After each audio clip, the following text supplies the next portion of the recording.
बहुत कम लोगों को ज्ञात है कि रविवार के दिन यदि पूर्ण श्रद्धा के साथ भगवान भास्कर की यह दिव्य कथा सुनी जाए तो जीवन की हर समस्या का निवारण स्वतः हो जाता है।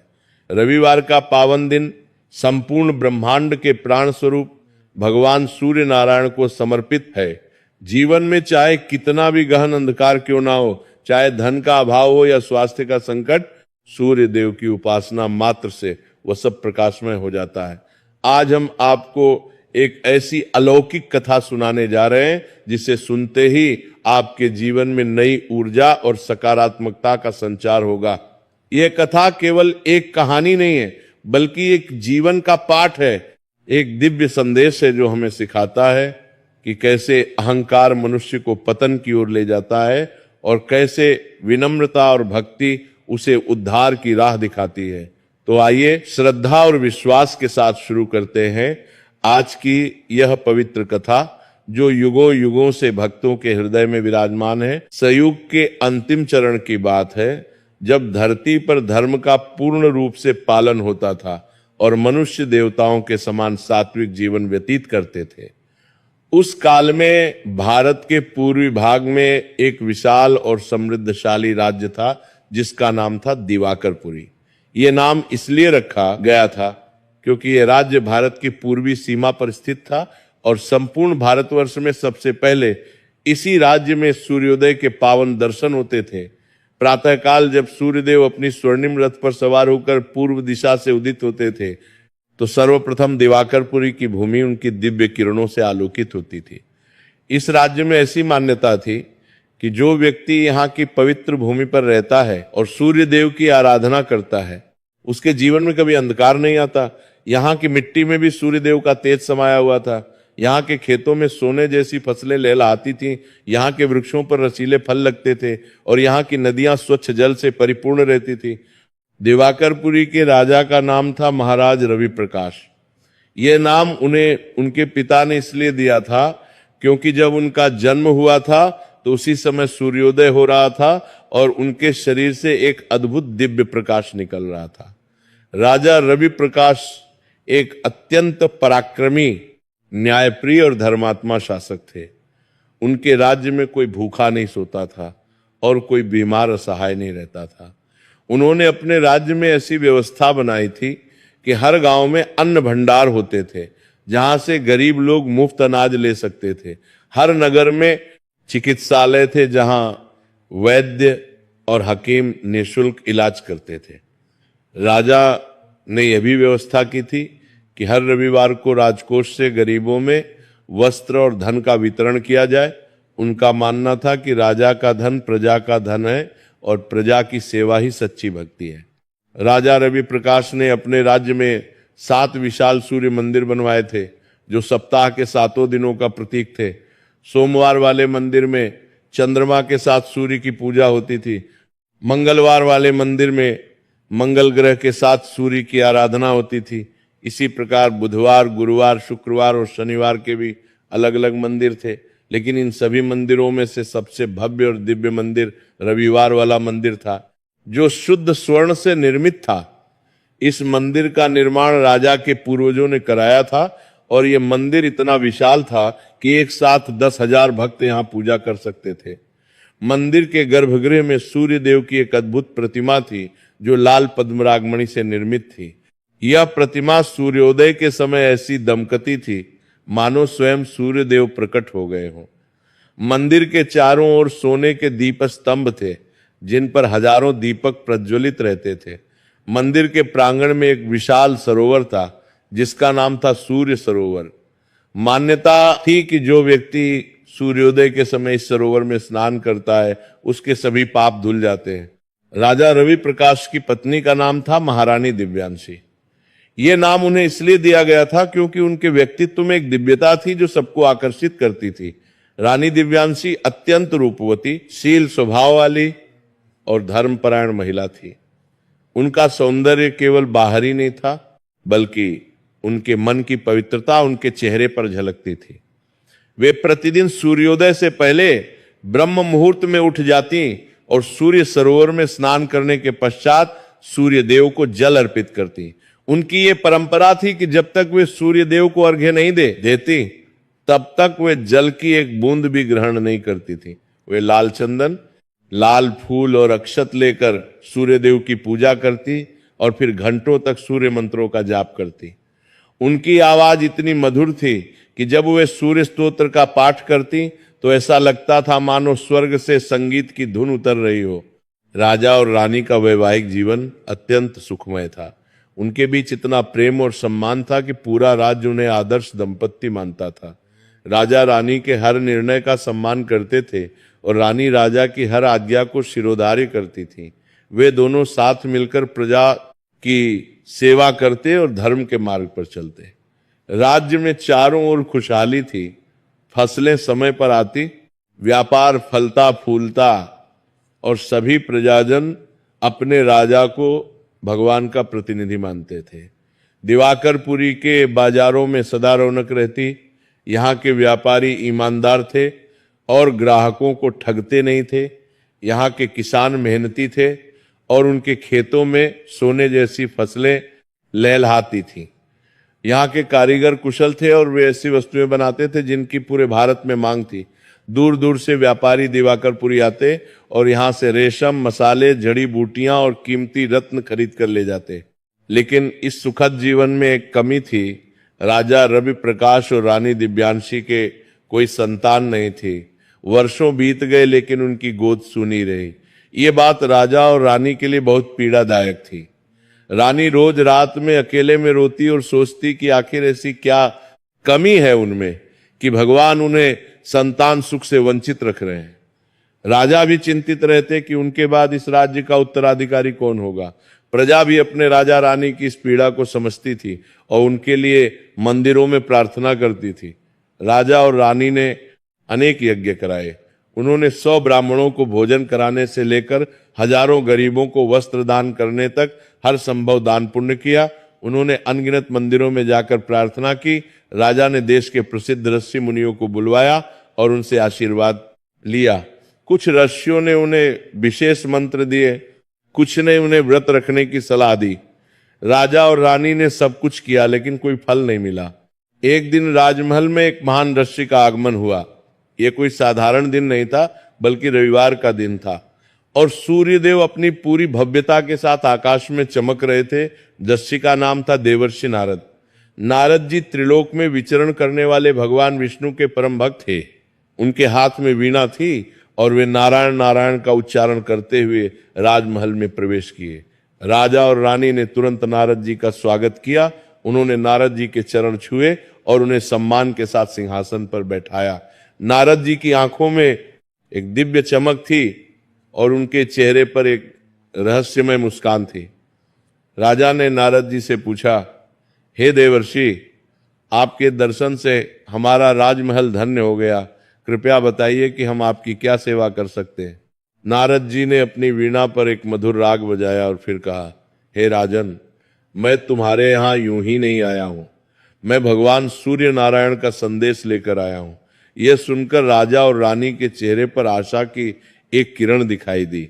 नारद जी ने आगे कहा, हे राजन और राज्य, तुम दोनों धर्मात्मा हो, सत्यवादी हो और प्रजापालक हो, लेकिन पिछले कुछ वर्षों में तुम्हारी सूर्य उपासना में कुछ शिथिलता आई है। तुम व्यस्तता में कभी कभी सूर्योदय से पहले नहीं उठ पाते, कभी कभी रविवार का व्रत भी छूट जाता है। ये सब भगवान सूर्य देख रहे हैं, लेकिन वे तुम्हें दंड नहीं देना चाहते बल्कि एक अवसर देना चाहते हैं। राजा और रानी को अपनी गलती का एहसास हुआ। उन्होंने नारद जी से क्षमा मांगी और पूछा, हे देवर्षि, हम अपनी गलती सुधारना चाहते हैं, कृपया हमें बताइए कि हमें क्या करना चाहिए। नारद जी ने आशीर्वाद देते हुए कहा, हे राजन, यदि तुम और तुम्हारी पत्नी 1 वर्ष तक प्रति रविवार का व्रत रखो और सूर्य देव को लाल चंदन, लाल फूल और लाल वस्त्र अर्पित करो तो तुम्हें अवश्य संतान की प्राप्ति होगी। लेकिन याद रखो, यह व्रत पूरी श्रद्धा और निष्ठा से करना होगा। एक भी रविवार छूटना नहीं चाहिए। सूर्योदय से पहले उठना होगा, स्नान करके पवित्र होना होगा और फिर सूर्य देव को अर्घ्य देना होगा। दिन में 1 बार ही भोजन करना होगा, वह भी सूर्यास्त से पहले। रात में नमक और तेल का त्याग करना होगा और सबसे महत्वपूर्ण बात, इस व्रत के दौरान मन में किसी के प्रति द्वेष या क्रोध नहीं रखना होगा। नारद जी ने यह भी बताया कि व्रत के दिन सुबह उठकर सबसे पहले सूर्य देव का ध्यान करना चाहिए और ये मंत्र बोलना चाहिए, ओम ह्रीम ह्रीम सूर्याय सहस्र किरणराय मनोवांछित फलम देहि देहि स्वाहा। इस मंत्र बोल का 108 बार जाप करने से सूर्य देव अत्यंत प्रसन्न होते हैं। नारद जी की बात सुनकर राजा और रानी ने तुरंत यह व्रत लेने का संकल्प लिया। राजा ने नारद जी से पूछा, देवर्षि, क्या हमें कोई विशेष दान भी करना होगा? नारद जी ने मुस्कुराते हुए कहा, हाँ राजन, प्रत्येक रविवार को तुम्हें गरीबों में लाल वस्त्र, गुड़, गेहूं और तांबे के बर्तन दान करने होंगे। जितना हो सके उतना दान करना। याद रखो, दान करते समय मन में अहंकार नहीं आना चाहिए। दान इस भाव से करना चाहिए कि हम तो केवल निमित्त हैं, असल में ये सब सूर्य देव का ही है। नारद जी ने यह भी बताया कि रविवार के दिन तुलसी के पत्ते नहीं तोड़ने चाहिए और पीपल के वृक्ष को जल अर्पित करना चाहिए, क्योंकि पीपल का वृक्ष भी सूर्य देव का प्रिय है। अगले ही रविवार से राजा और रानी ने अपना व्रत शुरू कर दिया। उस दिन वे रात को ही सो गए ताकि ब्रह्म मुहूर्त में उठ सकें। जब सुबह अंधेरे में ही राजा और रानी उठे तो अभी सूर्योदय होने में 2 घंटे शेष थे।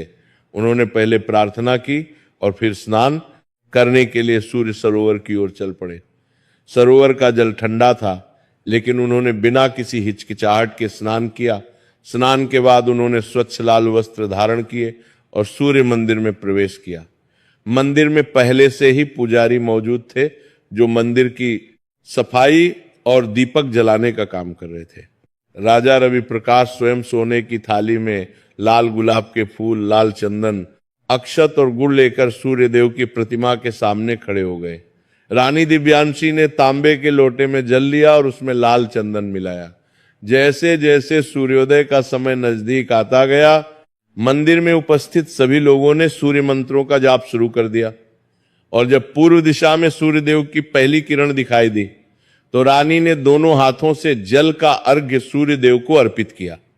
उस समय ऐसा लग रहा था मानो स्वर्ग का एक अंश धरती पर उतर आया हो। सूर्य की सुनहरी किरणें जब मंदिर में प्रवेश कर रही थी तो पूरा मंदिर एक दिव्य प्रकाश से जगमगा उठा। राजा ने सूर्य देव को फूल अर्पित किए और मन ही मन प्रार्थना की, हे भगवान भास्कर, हम आपके शरणागत हैं, हमें संतान सुख प्रदान करें। पूजा के बाद राजा और रानी ने मंदिर के प्रांगण में बैठकर सूर्य सहस्त्रनाम का पाठ किया।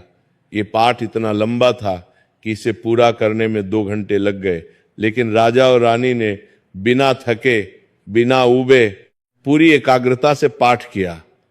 पाठ के बाद उन्होंने ब्राह्मणों को दक्षिणा दी और मंदिर के बाहर इकट्ठे हुए गरीबों में लाल वस्त्र, गुड़ और गेहूं का वितरण किया।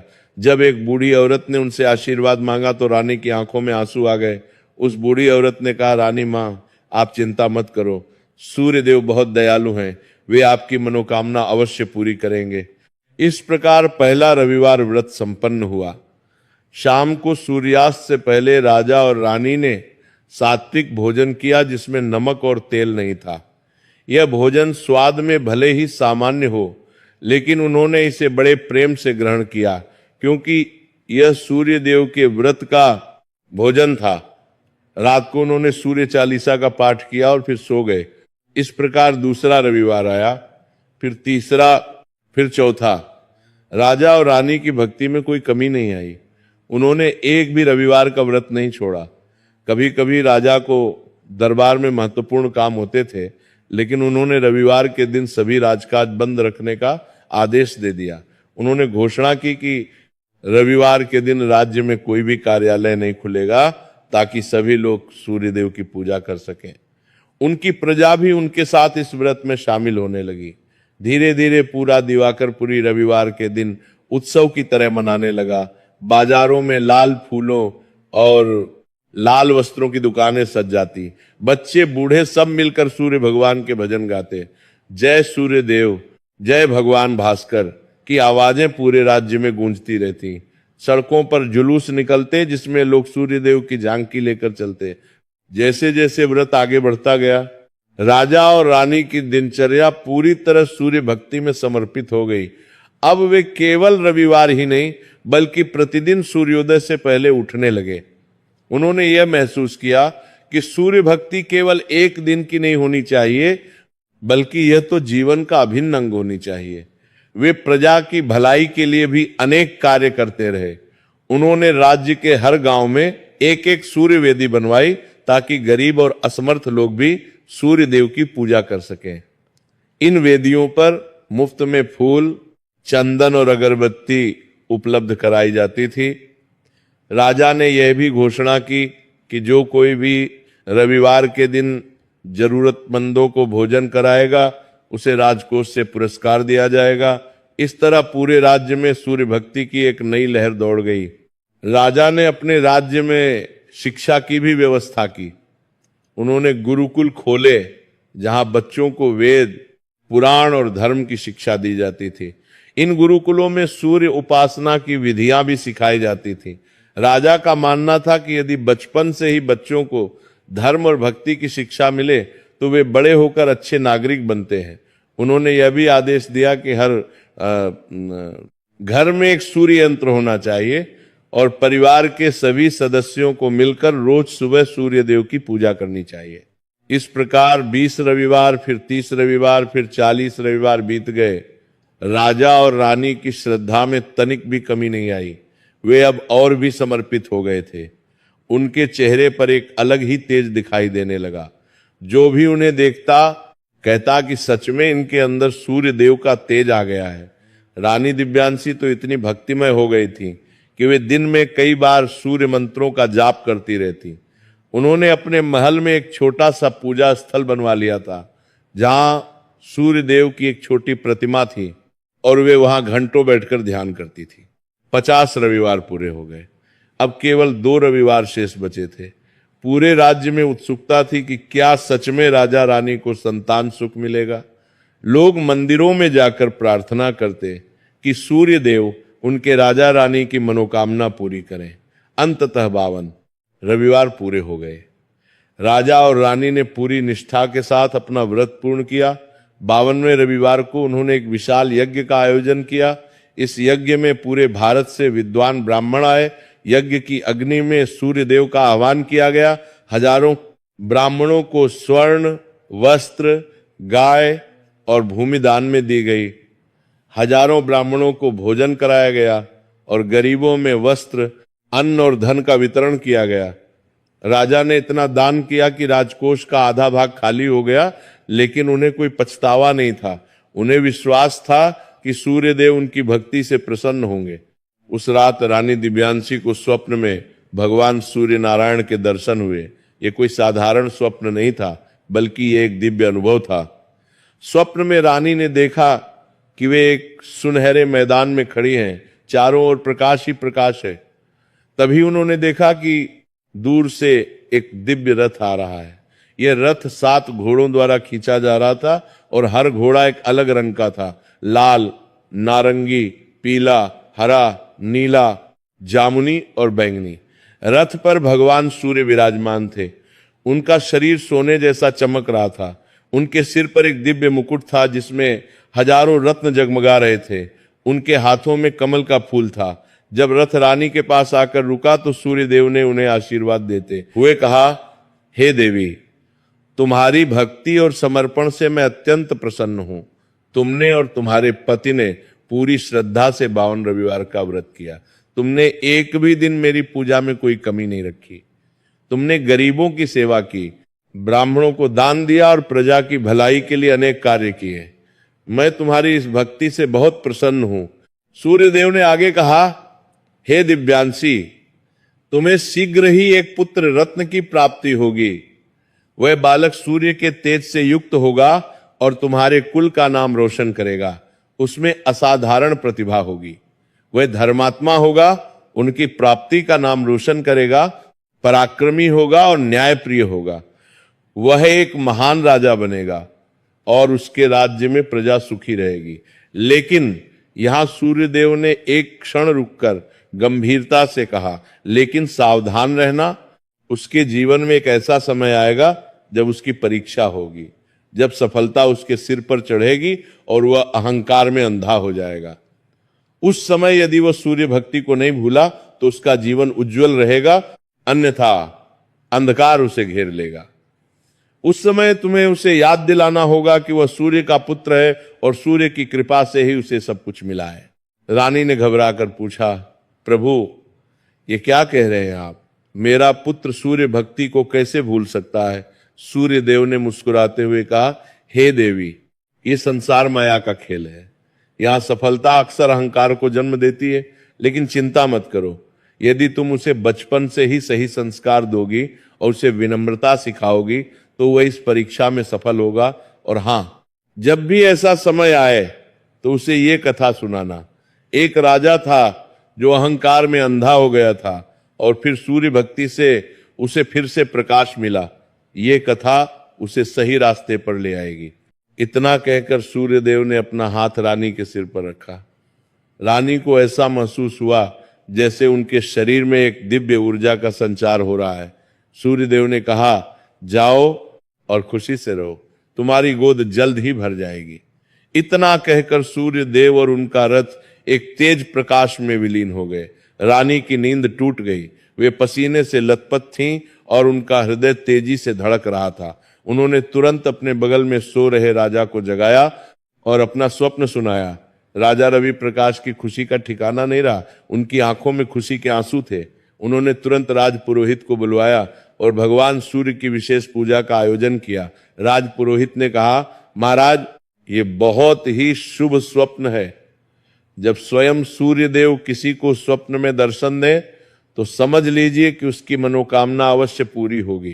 कुछ ही महीने बाद रानी दिव्यांशी को गर्भ ठहरने के संकेत मिले। राजवैद्य ने जांच करके पुष्टि की कि रानी गर्भवती है। यह खबर सुनते ही पूरे राज्य में खुशी की लहर दौड़ गई। राजमहल को फूलों से सजाया गया और मंदिरों में घंटियां बजने लगी। हर वक्त में गली, हर चौराहे पर लोग एक दूसरे को बधाई दे रहे थे। मिठाइयों की दुकानों पर लोगों की भीड़ लग गई।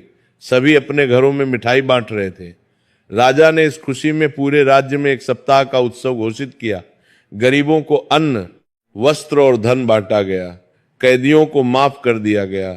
पूरा दिवाकरपुरी दीपों की रोशनी से जगमगा उठा। राजा और रानी ने सूर्य देव के प्रति अपना कृतज्ञता व्यक्त करने के लिए फिर से एक विशाल यज्ञ का आयोजन किया। इस बार यज्ञ में सूर्य देव के साथ साथ सभी देवताओं का भी आह्वान किया गया। हजारों ब्राह्मणों को भोजन कराया गया और लाखों रुपयों का दान किया गया। राजा ने प्रतिज्ञा की कि जब उनका पुत्र जन्म लेगा तो वे राज्य में 10 नए सूर्य मंदिर बनवाएंगे और प्रत्येक मंदिर में एक विशाल सरोवर भी होगा। गर्भावस्था के दौरान रानी दिव्यांशी का बहुत ध्यान रखा गया। उन्हें सबसे अच्छा भोजन, सबसे अच्छी दवाइयां दी गईं। लेकिन सबसे महत्वपूर्ण बात यह थी कि रानी ने गर्भावस्था के दौरान भी सूर्य भक्ति नहीं छोड़ी। वे रोज सूर्योदय से पहले उठती और सूर्य देव को प्रणाम करती। यद्यपि अब वे सूर्य सरोवर तक नहीं जा सकती थी, लेकिन उन्होंने अपने महल की छत पर एक छोटा सा मंदिर बनवा लिया था जहां वे सूर्य की पूजा करती थी।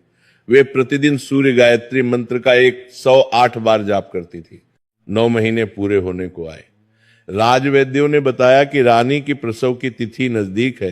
राजा ने आदेश दिया कि राजमहल में सभी प्रकार की व्यवस्था की जाए। अनुभवी दाइयों को बुलवाया गया, प्रसव कक्ष को पवित्र किया गया और वहां सूर्य यंत्र स्थापित किया गया। पुरोहितों ने बताया कि यदि बच्चे का जन्म सूर्योदय के समय हो तो वह बहुत शुभ होगा, और वास्तव में ऐसा ही हुआ। एक शुभ रविवार के दिन जब पूरा आकाश सुनहरे रंग में रंगा हुआ था और सूर्य देव अपनी पूरी भव्यता के साथ पूर्व दिशा से उदित हो रहे थे, ठीक उसी समय रानी दिव्यांशी ने एक सुंदर पुत्र को जन्म दिया। जैसे ही बालक का जन्म हुआ, पूरा राजमहल एक अद्भुत प्रकाश से जगमगा उठा। बालक के शरीर से ऐसी दिव्य चमक निकल रही थी मानो उसके अंदर स्वयं सूर्य का अंश हो। उसकी आंखें सुनहरी थीं और उसके बालों में भी एक अलग ही चमक थी। जब दाइयों ने बच्चे को नहलाया तो उन्हें महसूस हुआ कि बच्चे का शरीर गर्म है, ऐसा गर्म जैसे सूर्य की किरणें उसके अंदर समाई हों। राजवैद्य ने जांच की और कहा, महाराज, ये कोई साधारण बालक नहीं है, इसमें दिव्य शक्तियां हैं। राजा रवि प्रकाश की आंखों में खुशी के आंसू थे। उन्होंने बालक को गोद में लिया और उसका नाम रखा तेजस, जिसका अर्थ होता है तेज और प्रकाश से युक्त। राजा ने घोषणा की, आज से यह बालक हमारे राज्य का राजकुमार है। इसका नाम तेजस है, क्योंकि यह सूर्य के तेज से जन्मा है। पूरे राज्य में उत्सव मनाया गया।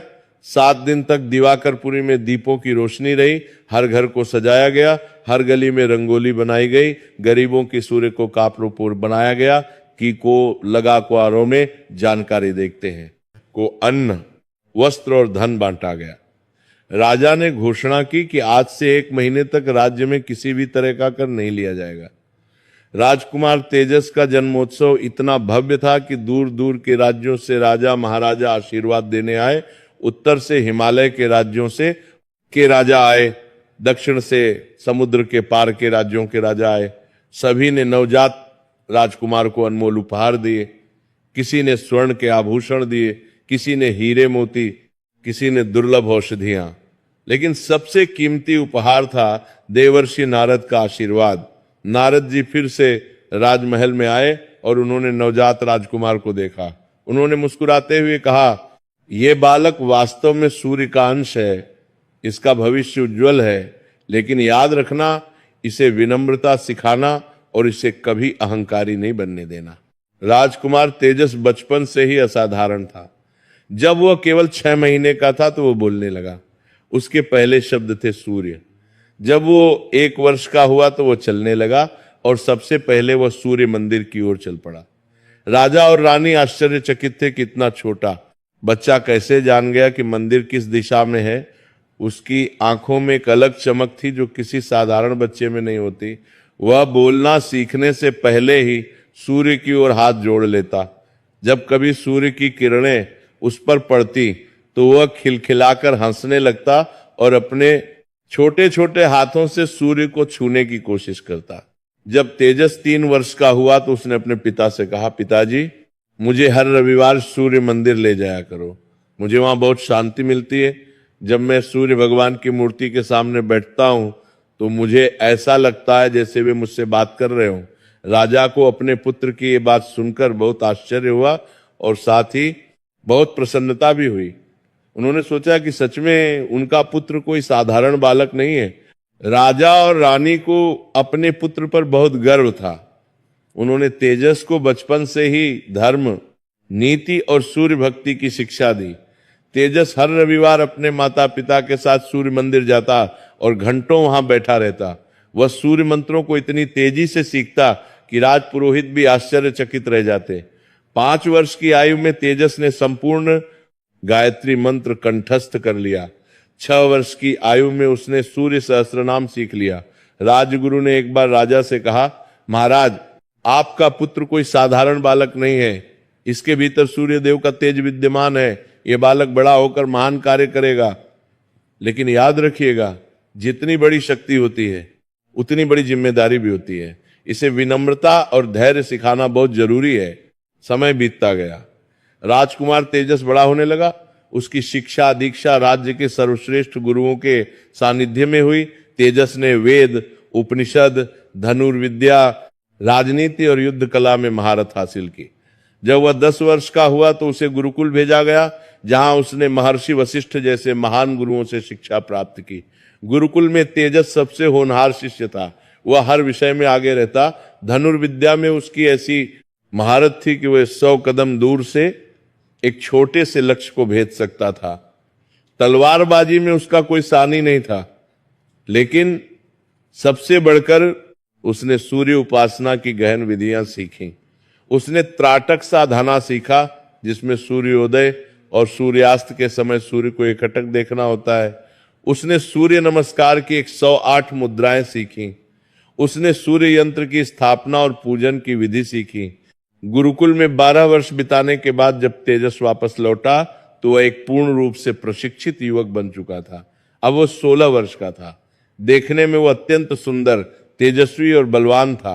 उसके चेहरे की चमक ऐसी थी कि जो भी उसे देखता मंत्र मुग्ध हो जाता। उसकी आंखों में एक दिव्य तेज था जो सीधे लोगों के हृदय को छू जाता था। उसके बाल सुनहरे थे और सूर्य की किरणों में वे और भी चमकते थे। उसकी आवाज में एक गंभीरता थी जो उसकी उम्र से कहीं ज्यादा परिपक्वता दर्शाती थी। दूर दूर से राजकन्याओं के विवाह प्रस्ताव आने लगे। हर राजा अपनी पुत्री का विवाह तेजस से करना चाहता था। राजा रवि प्रकाश ने सोचा कि अब समय आ गया है कि तेजस का विवाह कर दिया जाए।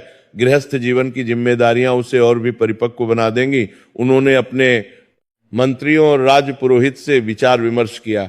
सभी मंत्रियों ने विभिन्न राज्यों के प्रस्तावों पर चर्चा की। राज पुरोहित ने सुझाव दिया, महाराज, उत्तर दिशा में महाराज चंद्रवर्मा का राज्य है, चंद्रप्रकाश नाम का। यह राज्य भी हमारी तरह समृद्ध और धर्मप्रिय है। महाराज चंद्रवर्मा भी सूर्य भक्त हैं। उनकी पुत्री राजकुमारी मनोरमा अत्यंत रूपवती और गुणवती है। वह भी सूर्य भक्ति में विश्वास रखती है। मैंने सुना है कि वो प्रतिदिन सूर्योदय के समय चंद्र सरोवर में स्नान करती है और सूर्यदेव को अर्घ्य देती है। वह वेदों का ज्ञान रखती है और संगीत में भी निपुण है। यह रिश्ता उचित रहेगा। राजा ने अपने दूत भेजकर राजकुमारी मनोरमा के बारे में और जानकारी एकत्र की। दूतों ने बताया कि राजकुमारी मनोरमा सच में अत्यंत गुणवती है। वे न केवल रूपवती हैं बल्कि विद्वान भी हैं। उन्होंने चारों वेदों का अध्ययन किया है और वे सूर्य स्तोत्रों का मधुर स्वर में पाठ करती हैं। राजा ने यह प्रस्ताव महाराज चंद्रवर्मा के पास भिजवाया। महाराज चंद्रवर्मा और उनकी पत्नी रानी चंद्रिका ने प्रस्ताव सुनकर बहुत प्रसन्नता व्यक्त की। उन्होंने भी राजकुमार तेजस के बारे में बहुत कुछ सुना था और वे अपनी पुत्री के लिए इससे बेहतर वर की कल्पना नहीं कर सकते थे। दोनों राज्यों में संदेशवाहक आने जाने लगे। राजकुमारी मनोरमा को भी जब यह प्रस्ताव बताया गया तो उन्होंने विनम्रता से स्वीकार कर लिया। उन्होंने कहा, यदि राजकुमार तेजस सच में सूर्य भक्त हैं तो मैं इससे अच्छा वर नहीं मांग सकती। कुछ ही सप्ताहों में विवाह की तिथि तय हो गई। विवाह का दिन रविवार को ही रखा गया ताकि सूर्य देव का विशेष आशीर्वाद प्राप्त हो। ज्योतिषियों ने बताया कि यह रविवार बहुत ही शुभ है क्योंकि इस दिन सूर्य अपनी उच्च राशि में होंगे। विवाह की तैयारियां जोरों पर थी। दिवाकरपुरी को दुल्हन की तरह सजाया गया। राजमहल में स्वर्ण के दीपक जलाए गए और चारों ओर फूलों की सजावट की गई। सड़कों पर फूलों के तोरण बनाए गए। पूरे राज्य में उत्सव का माहौल था। बाजारों में विशेष सामान की दुकानें सजाई गईं। मिठाइयों की दुकानों पर विशेष मिठाइयां बनाई गई। विवाह का शुभ दिन आ गया। रविवार की सुबह सूर्योदय के साथ ही राजमहल में विशेष पूजा की गई। राजकुमार तेजस को सबसे पहले सूर्य मंदिर ले जाया गया जहां उन्होंने सूर्य देव से आशीर्वाद मांगा। उन्होंने प्रार्थना की, हे भगवान भास्कर, आज मैं गृहस्थ जीवन में प्रवेश कर रहा हूं। मुझे आशीर्वाद दें कि मैं एक अच्छा पति, एक अच्छा पिता और एक अच्छा राजा बन सकूं। मुझे यह शक्ति दे कि मैं कभी गलत रास्ते पर ना जाऊं और हमेशा धर्म के मार्ग पर चलूं। पूजा के बाद राजकुमार तेजस ने स्वर्णिम वस्त्र धारण किए। उनके माथे पर स्वर्ण का मुकुट सजाया गया जिस पर सूर्य का चिन्ह अंकित था और गले में रत्न जड़ित हार पहनाया गया जिसमें लाल माणिक्य, पीले पुखराज और नारंगी गोमेद जड़े हुए थे। उनकी पगड़ी पर कलगी लगाई गई जिसमें सुनहरे पंख थे। वे अपने सफेद घोड़े पर बैठे जिसकी काठी भी सोने की थी और जिसके माथे पर सूर्य का प्रतीक बना हुआ था। राजकुमार तेजस इतने तेजस्वी लग रहे थे कि जो भी उन्हें देखता वो मंत्रमुग्ध हो जाता। ऐसा लग रहा था मानो स्वयं सूर्य देव धरती पर उतर आए हों। बारात में हजारों सैनिक, मंत्री, ब्राह्मण और नगरवासी शामिल थे। सैनिकों ने अपने सबसे अच्छे कवच पहने हुए थे और उनके हाथों में चमकती हुई तलवारें थीं। मंत्रियों ने रेशमी वस्त्र धारण किए हुए थे और ब्राह्मणों ने शुद्ध सफेद धोती और उत्तरीय पहना हुआ था। नगरवासियों ने भी अपने सबसे अच्छे वस्त्र पहने थे। बारात के आगे आगे बैंड बजा रहा था जिसमें ढोल, नगाड़े, शहनाई और तुरही बज रही थी। हाथियों पर हौदे सजे थे जिनमें मंत्री और उच्च अधिकारी बैठे थे। रास्ते भर ढोल नगाड़े बजते रहे और लोग खुशी के गीत गाते रहे। आज दूल्हा निकला है रे, सूरज का बेटा निकला है रे, इस तरह के गीत गाए जा रहे थे। जिस भी गांव से बारात गुजरती वहां के लोग रास्ते में खड़े होकर फूल बरसाते और आशीर्वाद देते। 3 दिन की यात्रा के बाद जब बारात महाराज चंद्रवर्मा के राज्य चंद्र प्रकाश में पहुंची तो द्वार पर भव्य स्वागत हुआ। राज्य की सीमा पर ही स्वागत द्वार बनाया गया था, जहां महाराज चंद्रवर्मा स्वयं अपने मंत्रियों और सैनिकों के साथ खड़े थे। उन्होंने राजकुमार तेजस का स्वागत आरती उतार कर किया, माथे पर तिलक लगाया और उन्हें गले से लगा लिया। महाराज चंद्रवर्मा ने कहा, राजकुमार तेजस, आपके आने से हमारा राज्य धन्य हो गया। आपके बारे में हमने बहुत कुछ सुना है। आज हम अपनी सबसे कीमती धरोहर, अपनी पुत्री मनोरमा को आपको सौंप रहे हैं। हमें विश्वास है कि आप उसे सदा सुखी रखेंगे। राज्य की सड़कों को फूलों से सजाया गया था। हर घर पर दीपक जल रहे थे, रंगोली बनाई गई थी। महिलाएं अपनी खिड़कियों से झांककर दूल्हे को देख रही थीं और उनकी सुंदरता की प्रशंसा कर रही थी। कितना सुंदर है दुल्हा, सच में सूर्य के समान तेजस्वी है। इस तरह की बातें हो रही थीं। जब बारात राजमहल पहुंची तो वहां और भी भव्य स्वागत की तैयारी की गई थी। द्वार पर रानी चंद्रिका स्वयं थाली में दीपक लेकर खड़ी थी। उन्होंने राजकुमार तेजस की आरती उतारी और माथे पर तिलक लगाया। फिर राजकुमार को विवाह मंडप में ले जाया गया। विवाह मंडप अत्यंत सुंदर ढंग से सजाया गया था। सफेद और लाल फूलों से पूरा मंडप ढका हुआ था। बीच में अग्निकुंड तैयार था। मंडप के चारों कोनों पर स्वर्ण के दीपस्तंभ रखे थे, जिन पर सैकड़ों दीपक जल रहे थे। मंडप की छत पर सुनहरे कपड़े लटके हुए थे, जिन पर सूर्य और चंद्र के चित्र बने थे। ये दोनों राज्यों के प्रतीक थे। मंडप के बाहर हजारों लोग इकट्ठे थे, जो विवाह समारोह देखने के लिए उत्सुक थे। कुछ समय बाद राजकुमारी मनोरमा को मंडप में लाया गया। वे लाल रंग की भारी साड़ी पहने हुई थीं, जिस पर सोने का काम था। उनके गले में सोने का भारी हार था और माथे पर मांग टीका झूल रहा था। उनकी आंखों में काजल था और माथे पर लाल बिंदी। उनके हाथों में चूड़ियां खनक रही थीं और पैरों में पायल। उनका घूंघट इतना घना था कि उनका चेहरा दिखाई नहीं दे रहा था, लेकिन उनकी चाल में एक अलग ही लावण्य था। राजकुमारी मनोरमा को पहली बार देखकर राजकुमार तेजस की आंखें चमक उठी। यद्यपि घूंघट के कारण वे उनका चेहरा नहीं देख सके, लेकिन उन्हें उनके व्यक्तित्व से ही आभास हो गया कि मनोरमा सचमुच अत्यंत सुंदर और गुणवती हैं। जब मनोरमा मंडप में बैठी तो एक क्षण के लिए हवा ने उनका घूंघट हल्का सा उठा दिया और राजकुमार तेजस ने उनका चेहरा देखा। मनोरमा सचमुच अत्यंत सुंदर थी। उसके चेहरे पर ऐसी निर्मलता थी मानो चंद्रमा धरती पर उतर आया हो। उसकी आंखें बड़ी बड़ी थीं और उनमें एक गहराई थी। उसकी नाक सीधी थी और होंठ गुलाब की पंखुड़ियों जैसे। उसके गालों पर प्राकृतिक लालिमा थी, जो किसी भी सौंदर्य प्रसाधन से बेहतर थी। विवाह की रस्में शुरू हुई। सबसे पहले गणेश पूजन हुआ, फिर मातृका पूजन हुआ। उसके बाद कन्यादान की रस्म हुई, जिसमें महाराज चंद्रवर्मा ने अपनी पुत्री का हाथ राजकुमार तेजस के हाथ में दिया। महाराज की आंखों में आंसू थे। एक पिता के लिए अपनी पुत्री को विदा करना सबसे कठिन क्षण होता है। उन्होंने राजकुमार तेजस से कहा, बेटा तेजस, आज मैं अपनी सबसे कीमती वस्तु तुम्हें सौंप रहा हूं। मनोरमा मेरी इकलौती पुत्री है। मैंने उसे बड़े लाड़ प्यार से पाला है। वचन दो कि तुम उसे सदा सुखी रखोगे। राजकुमार तेजस ने विनम्रता से कहा, महाराज, मैं सूर्यदेव की साक्षी देकर वचन देता हूं कि मैं राजकुमारी मनोरमा को सदा सुखी रखूंगा और उनका पूरा सम्मान करूंगा। विवाह की रस्में बड़ी धूमधाम से संपन्न हुई। 7 फेरों के समय राजपुरोहित ने अग्नि में सूर्यदेव का आह्वान किया। उन्होंने विशेष मंत्रों का उच्चारण किया। ओम सूर्याय नमः, ओम चंद्राय नमः। हे अग्निदेव, हे सूर्यदेव, हे समस्त देवताओं, इस नवदंपति को अपना आशीर्वाद दें। इनका जीवन आपके प्रकाश से सदा प्रकाशित रहे। इनके घर में सदा सुख समृद्धि बनी रहे। इन्हें योग्य संतान की प्राप्ति हो। ये सदा धर्म के मार्ग पर चले और कभी अधर्म का साथ न दें। जब 7 फेरे पूरे हो गए तो राजकुमार तेजस ने राजकुमारी मनोरमा के गले में मंगलसूत्र पहनाया। ये मंगलसूत्र विशेष था क्योंकि इसके मध्य में एक सूर्य यंत्र जड़ा हुआ था। फिर उन्होंने उनकी मांग में सिंदूर भरा। उस क्षण पूरे मंडप में शंख और घंटियां बजने लगीं। लोगों ने फूल बरसाए और जय सूर्यदेव, जय नवदंपति के नारे लगाए। विवाह के बाद भोज का आयोजन हुआ। हजारों लोगों को भोजन कराया गया।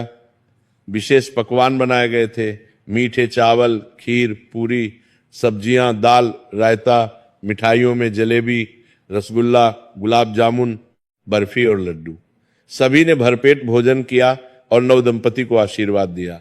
2 दिन तक चंद्र प्रकाश में उत्सव चलता रहा, फिर विदाई का समय आया। यह सबसे भावुक क्षण था। राजकुमारी मनोरमा अपने माता पिता, अपने भाइयों बहनों, अपने मित्रों से विदा ले रही थी।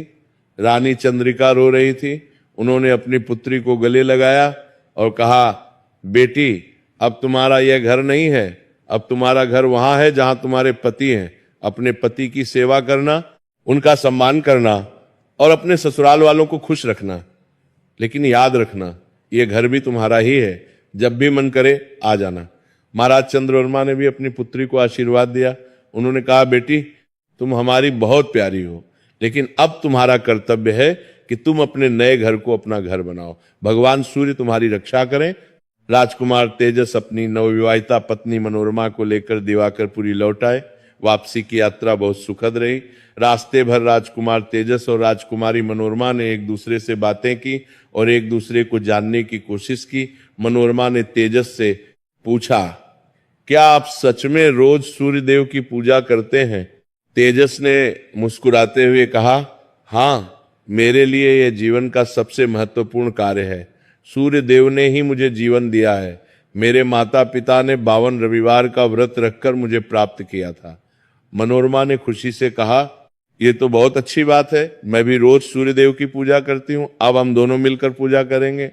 जब वे दिवाकरपुरी पहुंचे तो महारानी मनोरमा का गृह प्रवेश बड़े शुभ संकेतों के साथ हुआ। महल के द्वार पर रानी दिव्यांशी ने स्वयं अपनी बहू का स्वागत किया। उन्होंने आरती उतारी और माथे पर तिलक लगाया। फिर मनोरमा से कहा, बेटी, आज से ये तुम्हारा घर है, यहां तुम्हें वही प्यार और सम्मान मिलेगा जो तुम्हें अपने मायके में मिलता था। मुझे एक बेटी मिल गई। मनोरमा ने रानी दिव्यांशी के चरण छुए और आशीर्वाद लिया। राजा रवि प्रकाश और रानी दिव्यांशी ने अपनी बहू का भव्य स्वागत किया। मनोरमा को सबसे पहले सूर्य मंदिर ले जाया गया, जहां उन्होंने सूर्य देव से प्रार्थना की, हे भगवान भास्कर, मैं आपके भक्त के घर में आई हूं, मुझे आशीर्वाद दें कि मैं एक अच्छी पत्नी, एक अच्छी बहू और एक अच्छी माता बन सकूं। प्रारंभिक दिन बहुत सुखद रहे।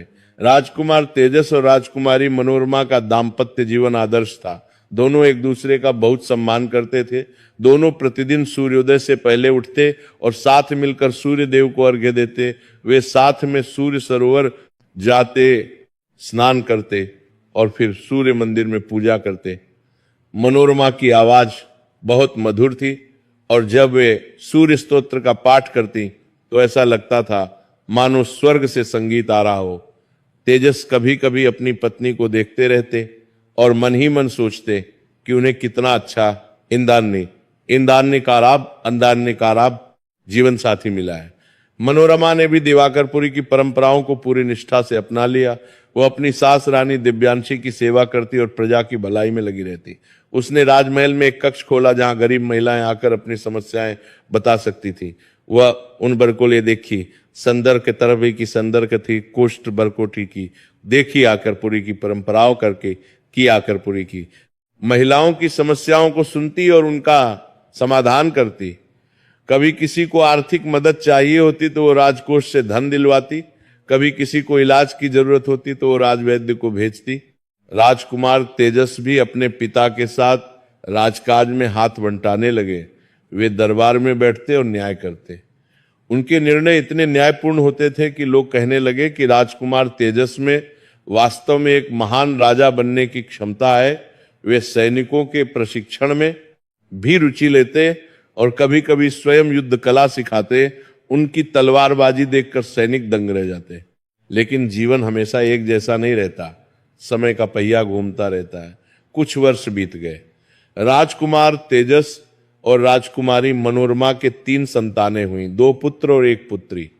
बड़े पुत्र का नाम रखा गया दिवाकर, दूसरे पुत्र का नाम रखा गया प्रकाश और पुत्री का नाम रखा गया ज्योति। तीनों बच्चे अत्यंत सुंदर और बुद्धिमान थे। राजा रवि प्रकाश अब वृद्ध हो चुके थे। उनकी उम्र 70 वर्ष से अधिक हो गई थी। अब उन्हें चलने में भी कठिनाई होने लगी थी। उन्होंने सोचा कि अब समय आ गया है कि राज्य का भार अपने पुत्र तेजस को सौंप दिया जाए। वे देख चुके थे कि तेजस एक योग्य उत्तराधिकारी है और वह राज्य को अच्छे से चला सकता है। एक शुभ दिन राजा रवि प्रकाश ने दरबार में घोषणा की, प्रिय प्रजाजनों, मैंने इस राज्य की सेवा कई दशकों तक की है। अब मैं वृद्ध हो चुका हूं और मुझे लगता है कि अब नई पीढ़ी को आगे आना चाहिए। आज से राजकुमार तेजस इस राज्य के नए महाराज होंगे। मैं अब वानप्रस्थ लेकर अपना शेष जीवन सूर्य भक्ति में व्यतीत करूंगा। मैं राज्य से दूर एक आश्रम में रहूंगा और वहां ध्यान और तपस्या करूंगा। यह घोषणा सुनकर पूरा दरबार स्तब्ध रह गया। कुछ क्षण के लिए सन्नाटा छा गया। फिर सभी मंत्रियों और दरबारियों ने राजा के निर्णय का स्वागत किया और राजकुमार तेजस को बधाई दी। राज्याभिषेक की भव्य तैयारियां हुई। पूरे राज्य में उत्सव घोषित किया गया।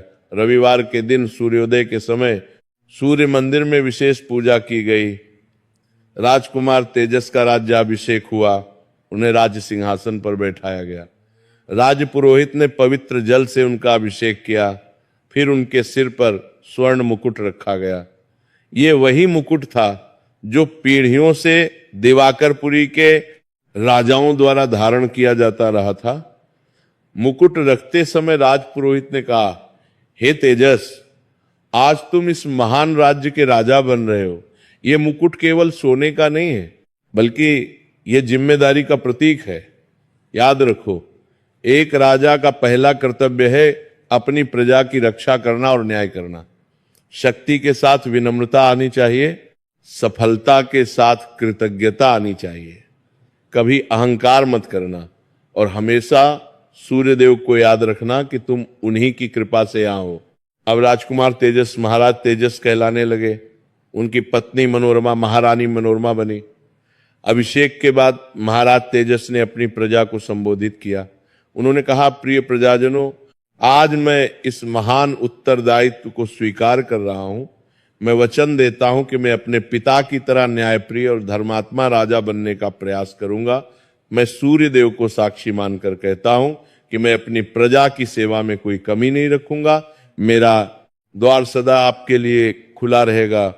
प्रजा ने जय महाराज तेजस, जय दिवाकरपुरी के नारे लगाए। नए राजा के रूप में महाराज तेजस ने अपने पिता की परंपरा को आगे बढ़ाया। उन्होंने राज्य में न्याय व्यवस्था को और मजबूत किया। उन्होंने हर जिले में एक न्यायालय स्थापित किया जहां न्यायाधीश बैठते और लोगों की समस्याओं का त्वरित समाधान करते। उन्होंने गरीबों के लिए मुफ्त भोजनालय खुलवाए जहां रोज हजारों लोगों को भोजन कराया जाता था।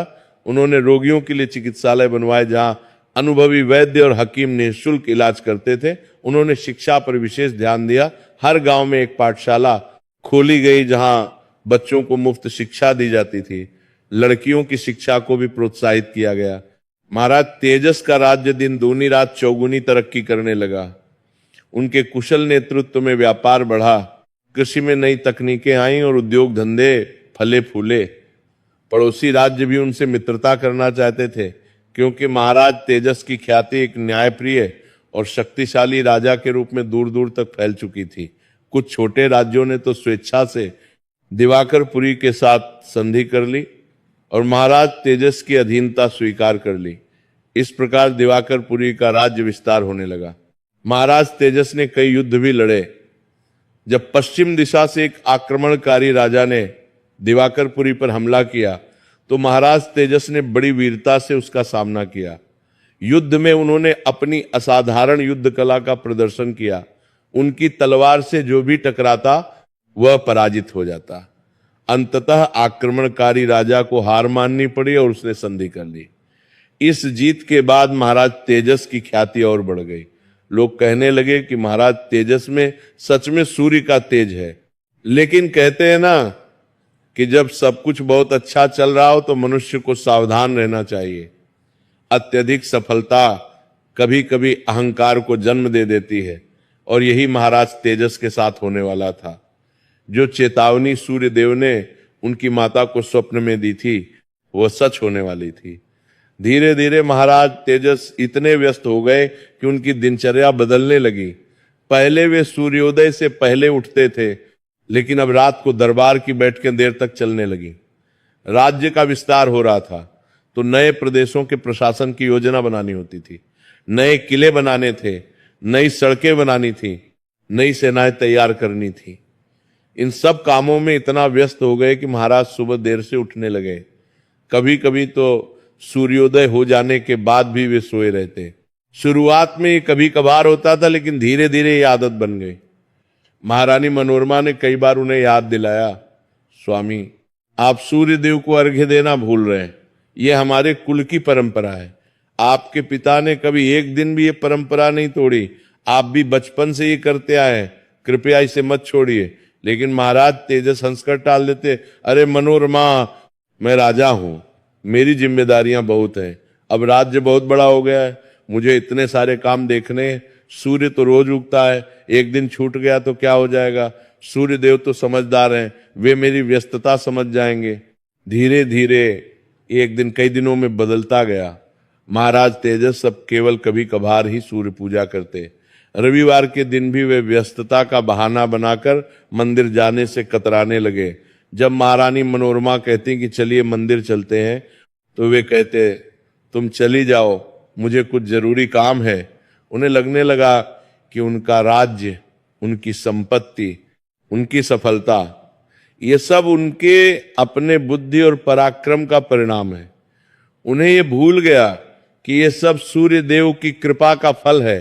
जब कभी कोई मंत्री या पुरोहित उन्हें याद दिलाता कि महाराज आपने बहुत दिनों से सूर्य मंदिर नहीं गए, तो वे कह देते, मैं मन में सूर्य देव को याद करता हूं, मंदिर जाना ही सब कुछ नहीं है। महाराज तेजस के इस बदलाव से राजमहल के वृद्ध राजा रवि प्रकाश बहुत चिंतित थे। यद्यपि वे अब आश्रम में रहते थे, लेकिन उन्हें राजमहल की सारी खबरें मिलती रहती थी। जब उन्हें पता चला कि तेजस सूर्य भक्ति में शिथिलता दिखा रहे हैं, तो वे बहुत व्याकुल हो गए। उन्होंने एक दिन राजमहल आने का निर्णय लिया। जब वे राजमहल पहुंचे तो महाराज तेजस ने उनका भव्य स्वागत किया, लेकिन राजा रवि प्रकाश के चेहरे पर चिंता की लकीरें स्पष्ट थीं। उन्होंने अपने पुत्र को एकांत में बुलाया और समझाया, बेटा तेजस, तुम अपनी जड़ों को मत भूलो। तुम्हारा जन्म सूर्य देव की कृपा से हुआ है। मैं और तुम्हारी माता ने 52 रविवार का व्रत रखा था, तब जाकर तुम्हें प्राप्त किया था। यदि तुमने सूर्य देव की उपासना छोड़ दी तो तुम्हारा तेज समाप्त हो जाएगा। अहंकार मनुष्य का सबसे बड़ा शत्रु है। सफलता आने पर विनम्र रहना और भी जरूरी हो जाता है। याद रखो, जो कुछ भी तुम्हारे पास है, यह राज्य, यह सेना, यह संपत्ति, यह सब सूर्यदेव की कृपा से है। तुम्हारी बुद्धि भी उन्होंने दी है, तुम्हारी शक्ति भी उन्होंने दी है। महाराज तेजस ने अपने पिता के चरण छुए और कहा, पिताजी आप चिंता ना करें, मैं सब कुछ संभाल लूंगा। मैं सूर्य देव को नहीं भूला हूं, बस थोड़ा व्यस्त हूं। जैसे ही समय मिलेगा मैं फिर से नियमित रूप से पूजा करने लगूंगा। लेकिन उनके शब्दों में वह श्रद्धा नहीं थी जो पहले हुआ करती थी। उनकी आवाज में एक लापरवाही का भाव था। वृद्ध राजा की चिंता और बढ़ गई। उन्होंने रानी दिव्यांशी से कहा, मुझे डर लग रहा है कि तेजस पर कोई संकट आने वाला है। सूर्य देव की वह चेतावनी याद है ना? उन्होंने कहा था कि तेजस के जीवन में एक समय आएगा जब उसकी परीक्षा होगी। मुझे लगता है वह समय आ गया है। रानी दिव्यांशी ने अपने पति को सांत्वना दी। हम केवल प्रार्थना कर सकते हैं कि सूर्य देव हमारे पुत्र की रक्षा करें। शायद ये एक छोटा सा भटकाव है। तेजस होशियार है, वह संभल जाएगा। लेकिन उनके मन में भी एक अनजान भय था। उधर महाराज तेजस का अहंकार दिन ब दिन बढ़ता जा रहा था। उन्होंने अपने राज्य की सीमाओं का विस्तार करने के लिए कई युद्ध लड़े और जीते।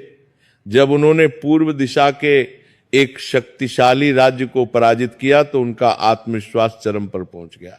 हर जीत के बाद उनका आत्मविश्वास और बढ़ता गया, लेकिन यह आत्मविश्वास धीरे धीरे अहंकार में बदल गया। वे अब खुद को सबसे शक्तिशाली राजा मानने लगे। दरबार में जब कोई मंत्री कोई सुझाव देता तो वे कहते, मुझे पता है क्या करना है, मैंने इतने युद्ध जीते हैं, मैं जानता हूं कैसे राज्य चलाना है। महारानी मनोरमा भी चिंतित थी। उन्होंने देखा कि उनके पति बदल रहे हैं। वह विनम्रता जो पहले उनमें थी वह अब नहीं रही। वह कृतज्ञता का भाव जो उनमें था वो भी कम होता जा रहा था। एक दिन दरबार में एक घटना घटी जिसने सबको चौंका दिया। ये एक साधारण दिन नहीं था, बल्कि रविवार का दिन था। दरबार लगा हुआ था और महाराज तेजस विभिन्न मामलों की सुनवाई कर रहे थे। तभी एक बूढ़ा ब्राह्मण दरबार में आया। वो बहुत ही साधारण वेशभूषा में था, फटा हुआ धोती, मैला कुर्ता। उसके हाथ में एक लकड़ी की लाठी थी और पैरों में पुरानी चप्पलें।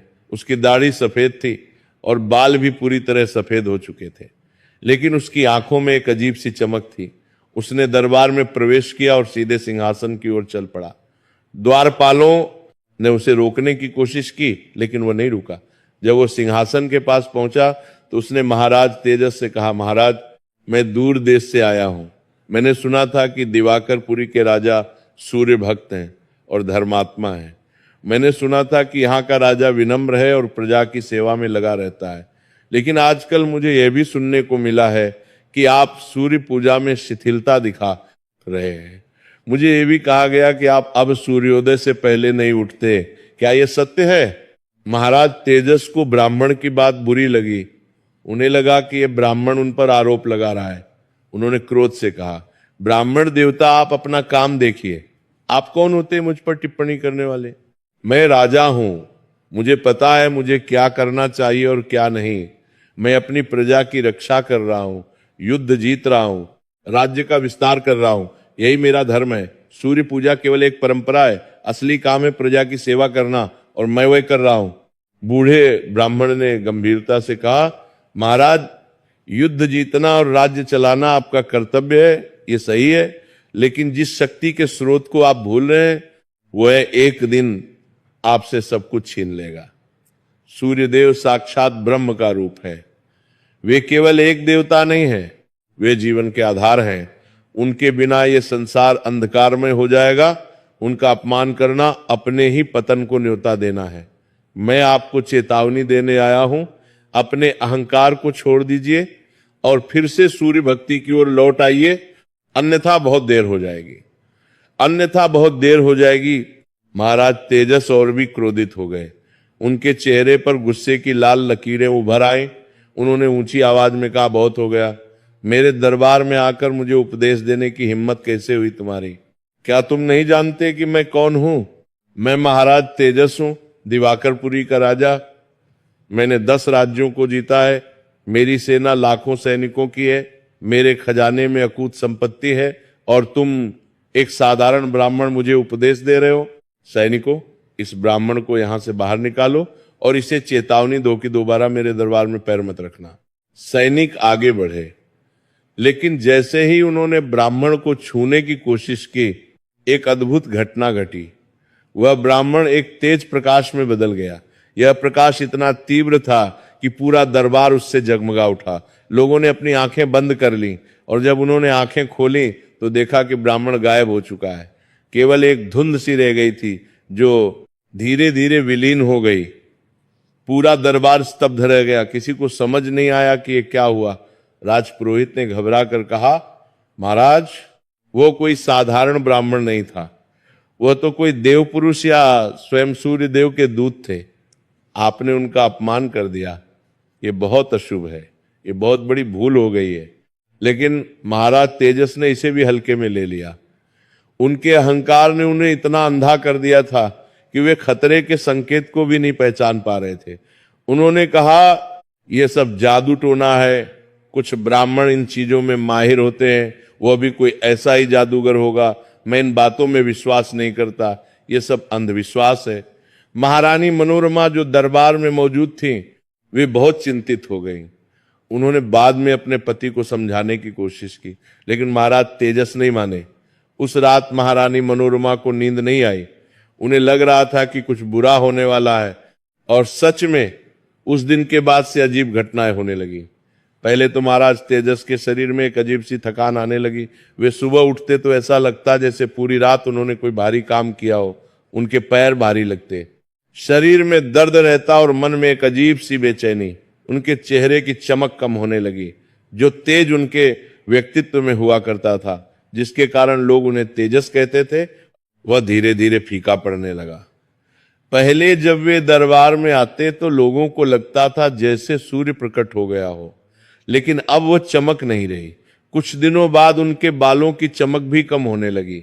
वे सुनहरे बाल जो सूर्य की किरणों में चमकते थे अब मध्यम पड़ गए। फिर एक दिन उनकी आंखों में एक अजीब सी जलन होने लगी। सुबह जब वे उठते तो उनकी आंखें लाल होती और उनमें जलन होती। उन्हें तेज रोशनी सहन नहीं हो रही थी। सूर्य की किरणें जब उनके शरीर पर पड़ती तो उन्हें असहनीय पीड़ा होने लगी। ये कितना विरोधाभासी था। जिस व्यक्ति का नाम तेजस था, जो सूर्य के तेज से जन्मा था, वो अब सूर्य की किरणों को सहन नहीं कर पा रहा था। राजवैद्यों को बुलाया गया। उन्होंने महाराज की जांच की। उन्होंने कई औषधियां दी, आंखों में लगाने के लिए काजल, पीने के लिए त्रिफला का काढ़ा, मालिश के लिए तेल, लेकिन कुछ भी काम नहीं आया। महाराज तेजस की हालत दिन ब दिन बिगड़ती जा रही थी। अब उन्हें दिन की रोशनी में भी आंखें खोलने में कठिनाई होने लगी। उन्होंने अपने कक्ष के सभी खिड़कियों पर पर्दे लगवा दिए ताकि रोशनी अंदर नहीं है आए। राजकुमारी मनोरमा बहुत चिंतित थी। उन्होंने अपने पति से कहा, स्वामी, मुझे लगता है ये कोई साधारण रोग नहीं है, ये सूर्यदेव का कोप है। वो ब्राह्मण जो दरबार में आया था वो सच में सूर्यदेव का दूत था और आपने उसका अपमान किया। कृपया आप सूर्यदेव से क्षमा मांगिए और फिर से उनकी उपासना शुरू कीजिए। लेकिन महाराज तेजस का अहंकार अभी भी बना हुआ था। उन्होंने कहा, मनोरमा, ये बीमारी है, कोई श्राप नहीं। मैं किसी से क्षमा नहीं मांगूंगा। मैं तो कुछ गलत नहीं किया। मैं राजा हूं, मुझे अपनी मर्यादा का ध्यान रखना होता है। कोई भी आकर मुझे उपदेश नहीं दे सकता। महारानी मनोरमा ने बहुत समझाने की कोशिश की, लेकिन महाराज तेजस नहीं माने। धीरे धीरे महाराज तेजस की आंखों की रोशनी और कम होने लगी। जो आंखें कभी 100 कदम दूर से लक्ष्य भेद सकती थी, अब वे पास की चीजें भी साफ नहीं देख पा रही थी। महाराज को अब चलने में भी दिक्कत होने लगी, क्योंकि उन्हें रास्ता स्पष्ट दिखाई नहीं देता था। उन्होंने एक सेवक को अपने साथ रखा जो उनका हाथ पकड़कर चलाता था। दरबार में भी अब वे कम जाने लगे, क्योंकि उन्हें लोगों के चेहरे स्पष्ट दिखाई नहीं देते थे। मंत्रियों को महाराज के कक्ष में जाकर उनसे परामर्श करना पड़ता था। वृद्ध राजा रवि प्रकाश और रानी दिव्यांशी को जब ये पता चला तो वे बहुत दुखी हुए। वे तुरंत आश्रम से राजमहल आए। जब उन्होंने अपने पुत्र की हालत देखी तो उनकी आंखों में आंसू आ गए। महाराज तेजस, जो कभी सूर्य के समान तेजस्वी थे, अब एक साधारण रोगी की तरह बिस्तर पर पड़े थे। वृद्ध राजा ने अपने पुत्र को गले लगाया और कहा, बेटा, मैंने तुम्हें पहले ही चेतावनी दी थी। ये सब सूर्यदेव का कोप है। तुमने उनकी उपासना छोड़ दी और उनके दूत का अपमान किया। अब भी समय है, क्षमा मांग लो। सूर्यदेव अत्यंत दयालु हैं। यदि तुम सच्चे मन से क्षमा मांगोगे तो वे अवश्य तुम्हें माफ कर देंगे। महाराज तेजस की आंखों में अब अंधेरा छाने लगा था। वास्तविकता उनके सामने आ रही थी। उन्हें अब समझ आने लगा था कि उन्होंने कितनी बड़ी भूल की है, लेकिन अहंकार अभी भी उन्हें रोक रहा था। उन्होंने कहा, पिताजी, मैं नहीं जानता कि क्या करूं। मैं इतना शक्तिशाली राजा हूं, अगर मैं सबके सामने क्षमा मांगूंगा तो लोग क्या कहेंगे? मेरी इज्जत चली जाएगी। वृद्ध राजा ने समझाया, बेटा, सच्ची इज्जत अहंकार में नहीं, विनम्रता में है। एक व्यक्ति की सच्ची शक्ति ये नहीं है कि वो कितने युद्ध जीतता है, बल्कि यह है कि वो अपनी गलती को स्वीकार करने की हिम्मत रखता है या नहीं। तुमने गलती की है, इसे स्वीकार करो। सूर्यदेव तुम्हें क्षमा कर देंगे। लेकिन महाराज तेजस का अहंकार अभी भी उन्हें नहीं छोड़ रहा था। उस रात वे अकेले अपने कक्ष में पड़े थे। उन्हें अब बहुत कम दिखाई देता था, केवल धुंधली आकृतियां दिखती थीं। वे सोच रहे थे, मैं कैसे इतना कमजोर हो गया? मैं जो कभी इतना शक्तिशाली था, अब मैं इस हालत में हूं। उस रात महाराज तेजस को एक भयानक स्वप्न आया। उन्होंने देखा कि वे एक विशाल अंधकार में खड़े हैं। चारों ओर घना अंधेरा है जिसमें कुछ भी दिखाई नहीं दे रहा। वे रास्ता खोज रहे हैं लेकिन उन्हें कुछ दिखाई नहीं दे रहा। वे को लोकों पर दम मंत्री में चिल्लाते हैं, कोई है, मुझे बचाओ, लेकिन कोई जवाब नहीं आता। केवल उनकी अपनी आवाज की प्रतिध्वनि सुनाई देती है। तभी दूर से एक आवाज आई, तेजस, तुमने प्रकाश को त्याग दिया, इसलिए अब अंधकार तुम्हारा साथी है। यदि तुम अपने अहंकार को नहीं छोड़ोगे तो यह अंधकार तुम्हें हमेशा के लिए निगल लेगा। तुमने सूर्य को भुला दिया, इसलिए सूर्य ने भी तुम्हें भुला दिया, लेकिन अभी भी देर नहीं हुई है। यदि तुम सच्चे मन से क्षमा मांगोगे तो प्रकाश फिर से तुम्हारे जीवन में लौट सकता है। महाराज तेजस ने स्वप्न में चिल्लाकर पूछा, कौन हो तुम? मुझे इस अंधकार से बाहर निकालो। आवाज ने कहा, मैं वही हूं जिसे तुमने भुला दिया। मैं वही हूं जिसकी कृपा से तुम्हें जीवन मिला। मैं वही हूं जिसके तेज से तुम तेजस बने। मैं सूर्य हूं, लेकिन तुमने अपने अहंकार में मुझे छोड़ दिया। अब तुम अंधकार में भटक रहे हो। यदि तुम्हें फिर से प्रकाश करके तुम के अहंकार में अंधकार में मुझे छोड़ दिया, चाहिए तो अपने अहंकार का त्याग करो और विनम्रता से मेरी शरण में आओ। महाराज तेजस की नींद खुल गई। वे पसीने से लथपथ थे। उनका पूरा शरीर कांप रहा था। उनकी आंखों की रोशनी अब लगभग खत्म हो चुकी थी। उन्हें अब बहुत कम दिखाई देता था। अगली सुबह जब वे उठे तो उन्हें पूरी तरह अंधेरा दिखाई दिया। महाराज तेजस पूरी तरह अंधे हो चुके थे। जिस व्यक्ति का नाम तेजस यानी प्रकाश था, वह अब पूर्ण अंधकार में जी रहा था। जिन आंखों ने सूर्य के दर्शन किए थे, अब वे कुछ भी नहीं देख पा रही थी। महाराज तेजस ने अपने हाथों से अपनी आंखों को छुआ। उन्हें कुछ भी दिखाई नहीं दे रहा था, केवल अंधेरा, घना अंधेरा। उन्होंने चिल्लाकर पूछा, मनोरमा, मनोरमा कहाँ हो तुम? मुझे कुछ दिखाई नहीं दे रहा। महारानी मनोरमा दौड़ी दौड़ी आई। जब उन्होंने अपने पति की हालत देखी तो वे रो पड़ी। उन्होंने अपने पति को गले लगाया और कहा, स्वामी, ये क्या हो गया? आपकी आंखें। महाराज तेजस ने कहा, मनोरमा, मुझे कुछ भी दिखाई नहीं दे रहा। मैं अंधा हो गया हूं। ये मेरे अहंकार का फल है। तुम सही कह रही थी, ये सूर्य देव का कोप है। देवों का कोप है, देव का कोप है। पूरे राज्य में शोक की लहर दौड़ गई। जब प्रजा को पता चला कि उनके महाराज अंधे हो गए तो सभी दुखी हो गए। मंदिरों में विशेष प्रार्थनाएं की जाने लगी। लोग सूर्य मंदिर जाकर प्रार्थना करते कि सूर्य देव अपने भक्त को क्षमा कर दें।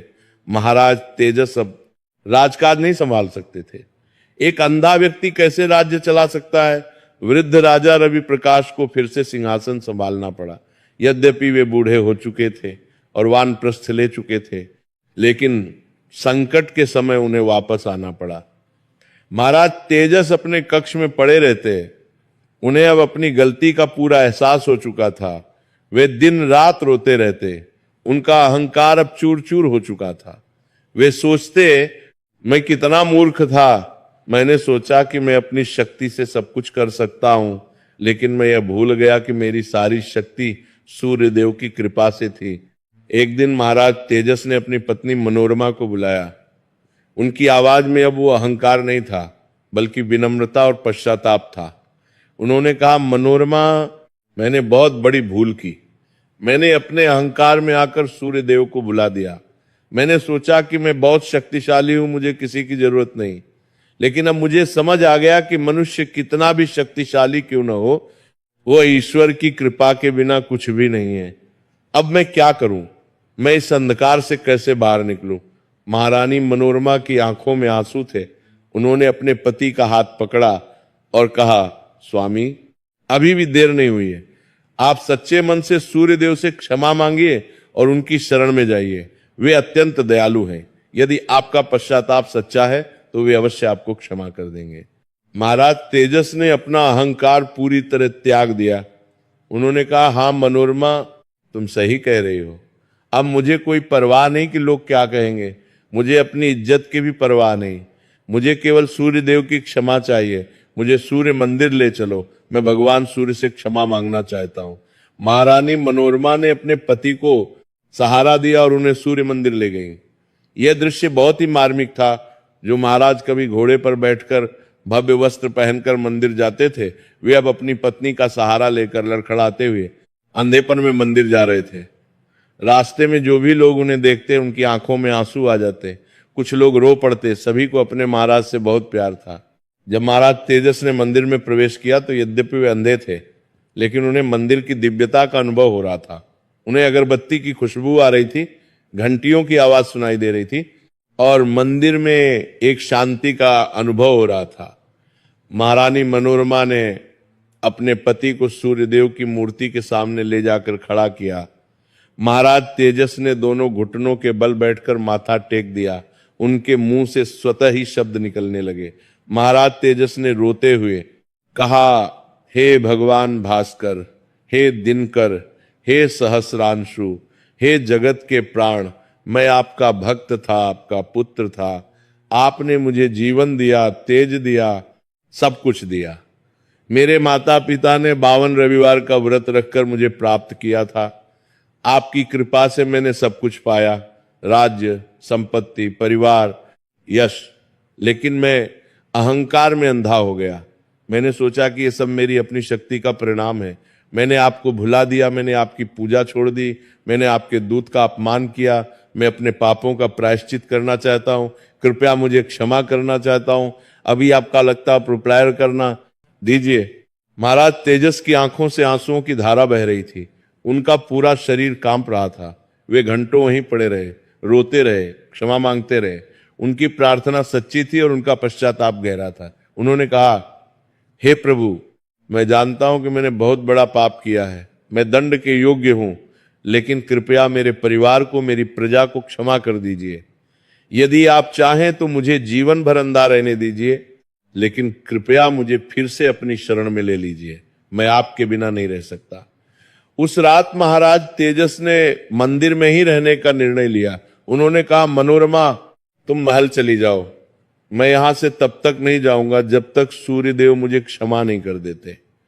चाहे मुझे जीवन भर यहीं रहना पड़े, मैं नहीं जाऊंगा, मैं यहीं प्रार्थना करता रहूंगा। महारानी मनोरमा ने अपने पति को समझाने की कोशिश की कि आप महल चलिए, वहां से भी प्रार्थना कर सकते हैं, लेकिन महाराज तेजस नहीं माने। उन्होंने कहा, नहीं मनोरमा, मुझे यहीं रहना है, यहीं पर सूर्यदेव का निवास है, मैं उन्हीं के चरणों में पड़ा रहूंगा। महाराज तेजस ने व्रत लेने का संकल्प किया। उन्होंने तय किया कि वे प्रतिदिन केवल एक बार फलाहार करेंगे और दिन में 12 घंटे सूर्य मंत्रों का जाप करेंगे। यद्यपि वे अंधे थे और उन्हें सूर्य दिखाई नहीं देता था, फिर भी वे सूर्योदय के समय पूर्व दिशा में मुंह करके बैठ जाते और प्रार्थना करते। मंदिर के पुजारियों ने उनके लिए एक कोने में व्यवस्था कर दी जहां वे रह सकते थे। महाराज तेजस ने अपने राजसी वस्त्र उतार दिए और साधारण सफेद धोती पहन ली। उन्होंने सभी आभूषण त्याग दिए। अब वे एक साधारण भक्त की तरह जीने लगे। महारानी मनोरमा भी अपने पति के साथ इस तपस्या में शामिल हो गईं। वे भी प्रतिदिन मंदिर आती और सूर्य देव से अपने पति के कल्याण की प्रार्थना करती। वे अपने पति को भोजन कराती, उनकी सेवा करती और उन्हें सांत्वना देती। कभी कभी जब महाराज तेजस निराश हो जाते तो महारानी मनोरमा उन्हें हिम्मत देती, स्वामी हिम्मत मत हारिए, सूर्यदेव अवश्य आपकी प्रार्थना सुनेंगे, बस विश्वास रखिए। वृद्ध राजा रवि प्रकाश और रानी दिव्यांशी भी नियमित रूप से मंदिर आते और अपने पुत्र की मनोकामना पूर्ति के लिए सूर्यदेव से प्रार्थना करते। रानी दिव्यांशी तो दिन में कई बार आती और घंटों अपने पुत्र के पास बैठी रहती। वे अपने पुत्र को देखकर रो सबकार पड़ती। उन्हें याद आता कि कैसे उन्होंने 52 रविवार का व्रत रखा था, कैसे सूर्यदेव ने उन्हें स्वप्न में दर्शन दिए थे, कैसे उनका यह सुंदर पुत्र जन्मा था और आज वही पुत्र अंधा होकर मंदिर के फर्श पर पड़ा था। इस प्रकार दिन बीतते गए। 1 सप्ताह बीता, फिर 2 सप्ताह, फिर 1 महीना। महाराज तेजस की तपस्या में कोई कमी नहीं आई। वे निरंतर सूर्य मंत्रों का जाप करते रहे। ओम सूर्याय नमः, ओम आदित्याय नमः, ओम सहस्रांशवे नमः, ओम भास्कराय नमः। उनकी आवाज कभी कभी कमजोर पड़ जाती क्योंकि वे बहुत कम खाते थे, लेकिन उनका संकल्प नहीं टूटा। धीरे धीरे मंदिर में एक दिव्य वातावरण बनने लगा। जो भी वहां आता उसे एक अलग ही शांति का अनुभव होता। महाराज तेजस की भक्ति देखकर लोग प्रेरित होने लगे। कई लोग जो सूर्य पूजा नहीं करते थे वे भी प्रेरित होकर पूजा करने लगे। मंदिर में भक्तों की संख्या बढ़ने लगी। लोग कहने लगे, देखो एक राजा जो सब कुछ खो चुका है वो अपने अहंकार को त्याग कर सूर्य देव की शरण में आ गया है, हमें भी सूर्य भक्ति करनी चाहिए। 2 महीने बीत गए।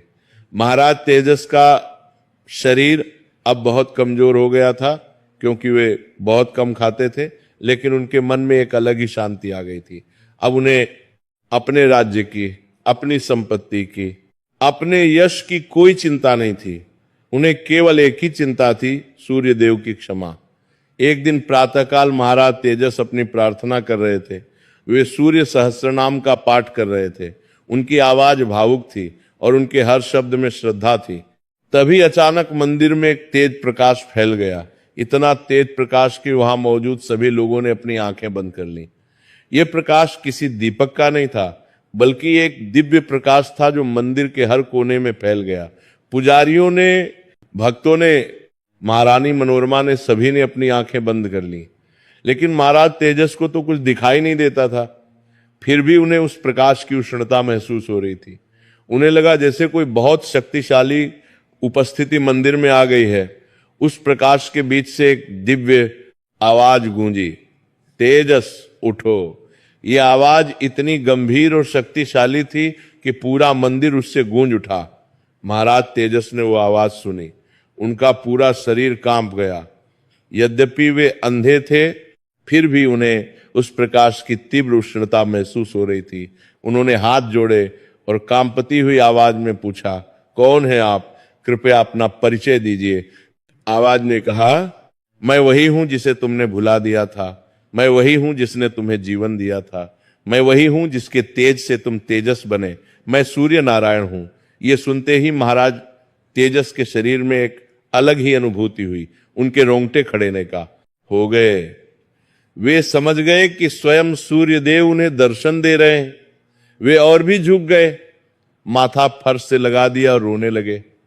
उन्होंने कहा, प्रभु आप आ गए, मैं धन्य हो गया। मैं आपका दर्शन तो नहीं कर सकता, लेकिन आपकी उपस्थिति महसूस कर रहा हूं। प्रभु मैं अपने पापों का प्रायश्चित करना चाहता हूं। मुझे दंड दीजिए, लेकिन कृपया मेरे परिवार, मेरी प्रजा को क्षमा कर दीजिए। सूर्यदेव ने कहा, तेजस तुम्हारा पश्चाताप सच्चा है। तुमने अपने अहंकार को त्याग दिया। तुमने समझ लिया है कि मनुष्य की सारी शक्ति, सारा तेज, सारी सफलता ईश्वर की कृपा से है। यह बहुत बड़ा ज्ञान है, लेकिन केवल क्षमा मांगना ही पर्याप्त नहीं है। तुम्हें अपने किए का प्रायश्चित करना होगा। तुम्हें एक कठिन यात्रा करनी होगी जो तुम्हें फिर से शुद्ध करेगी। महाराज तेजस ने कहा, प्रभु आप जो आदेश दें मैं करने को तैयार हूं। मुझे कितना भी कठिन प्रायश्चित करना पड़े मैं करूंगा, बस आप मुझे अपनी शरण में रख लीजिए। सूर्यदेव ने कहा, सुनो तेजस, तुम्हें एक यात्रा करनी होगी। तुम्हें भारत के 12 प्रमुख सूर्य मंदिरों की यात्रा करनी होगी। हर मंदिर में तुम्हें एक सप्ताह रुककर तपस्या करनी होगी, सूर्य उपासना करनी होगी, गरीबों को भोजन कराना होगा। तुम्हें पैदल जाना होगा, बिना किसी राजसी ठाट बाट के।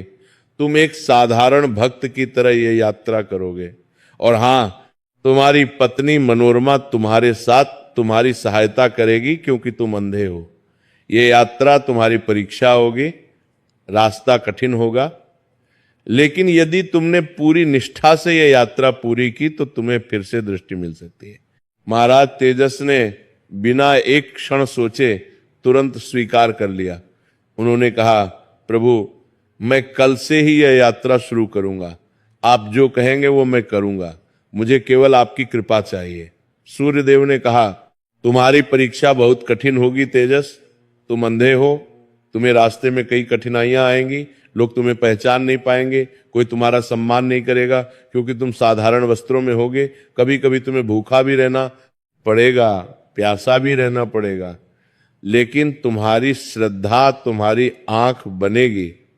जाओ और याद रखो, ये यात्रा केवल तुम्हारे लिए नहीं, बल्कि उन सभी के लिए एक प्रेरणा बनेगी जो अहंकार में अंधे हो चुके हैं। तुम्हारी कहानी युगों युगों तक लोगों को यह सिखाएगी कि अहंकार कैसे पतन की ओर ले जाता है और विनम्रता कैसे उद्धार की राह दिखाती है। इतना कहकर सूर्यदेव ने कहा, और हां तेजस, जब तुम ये यात्रा पूरी करोगे और फिर से इसी मंदिर में लौटोगे, तब मैं तुम्हें फिर से दर्शन दूंगा। तब तुम्हारी परीक्षा पूरी होगी। कहते हुए वह दिव्य प्रकाश धीरे धीरे मध्यम होने लगा और फिर विलीन हो गया। मंदिर फिर से सामान्य हो गया।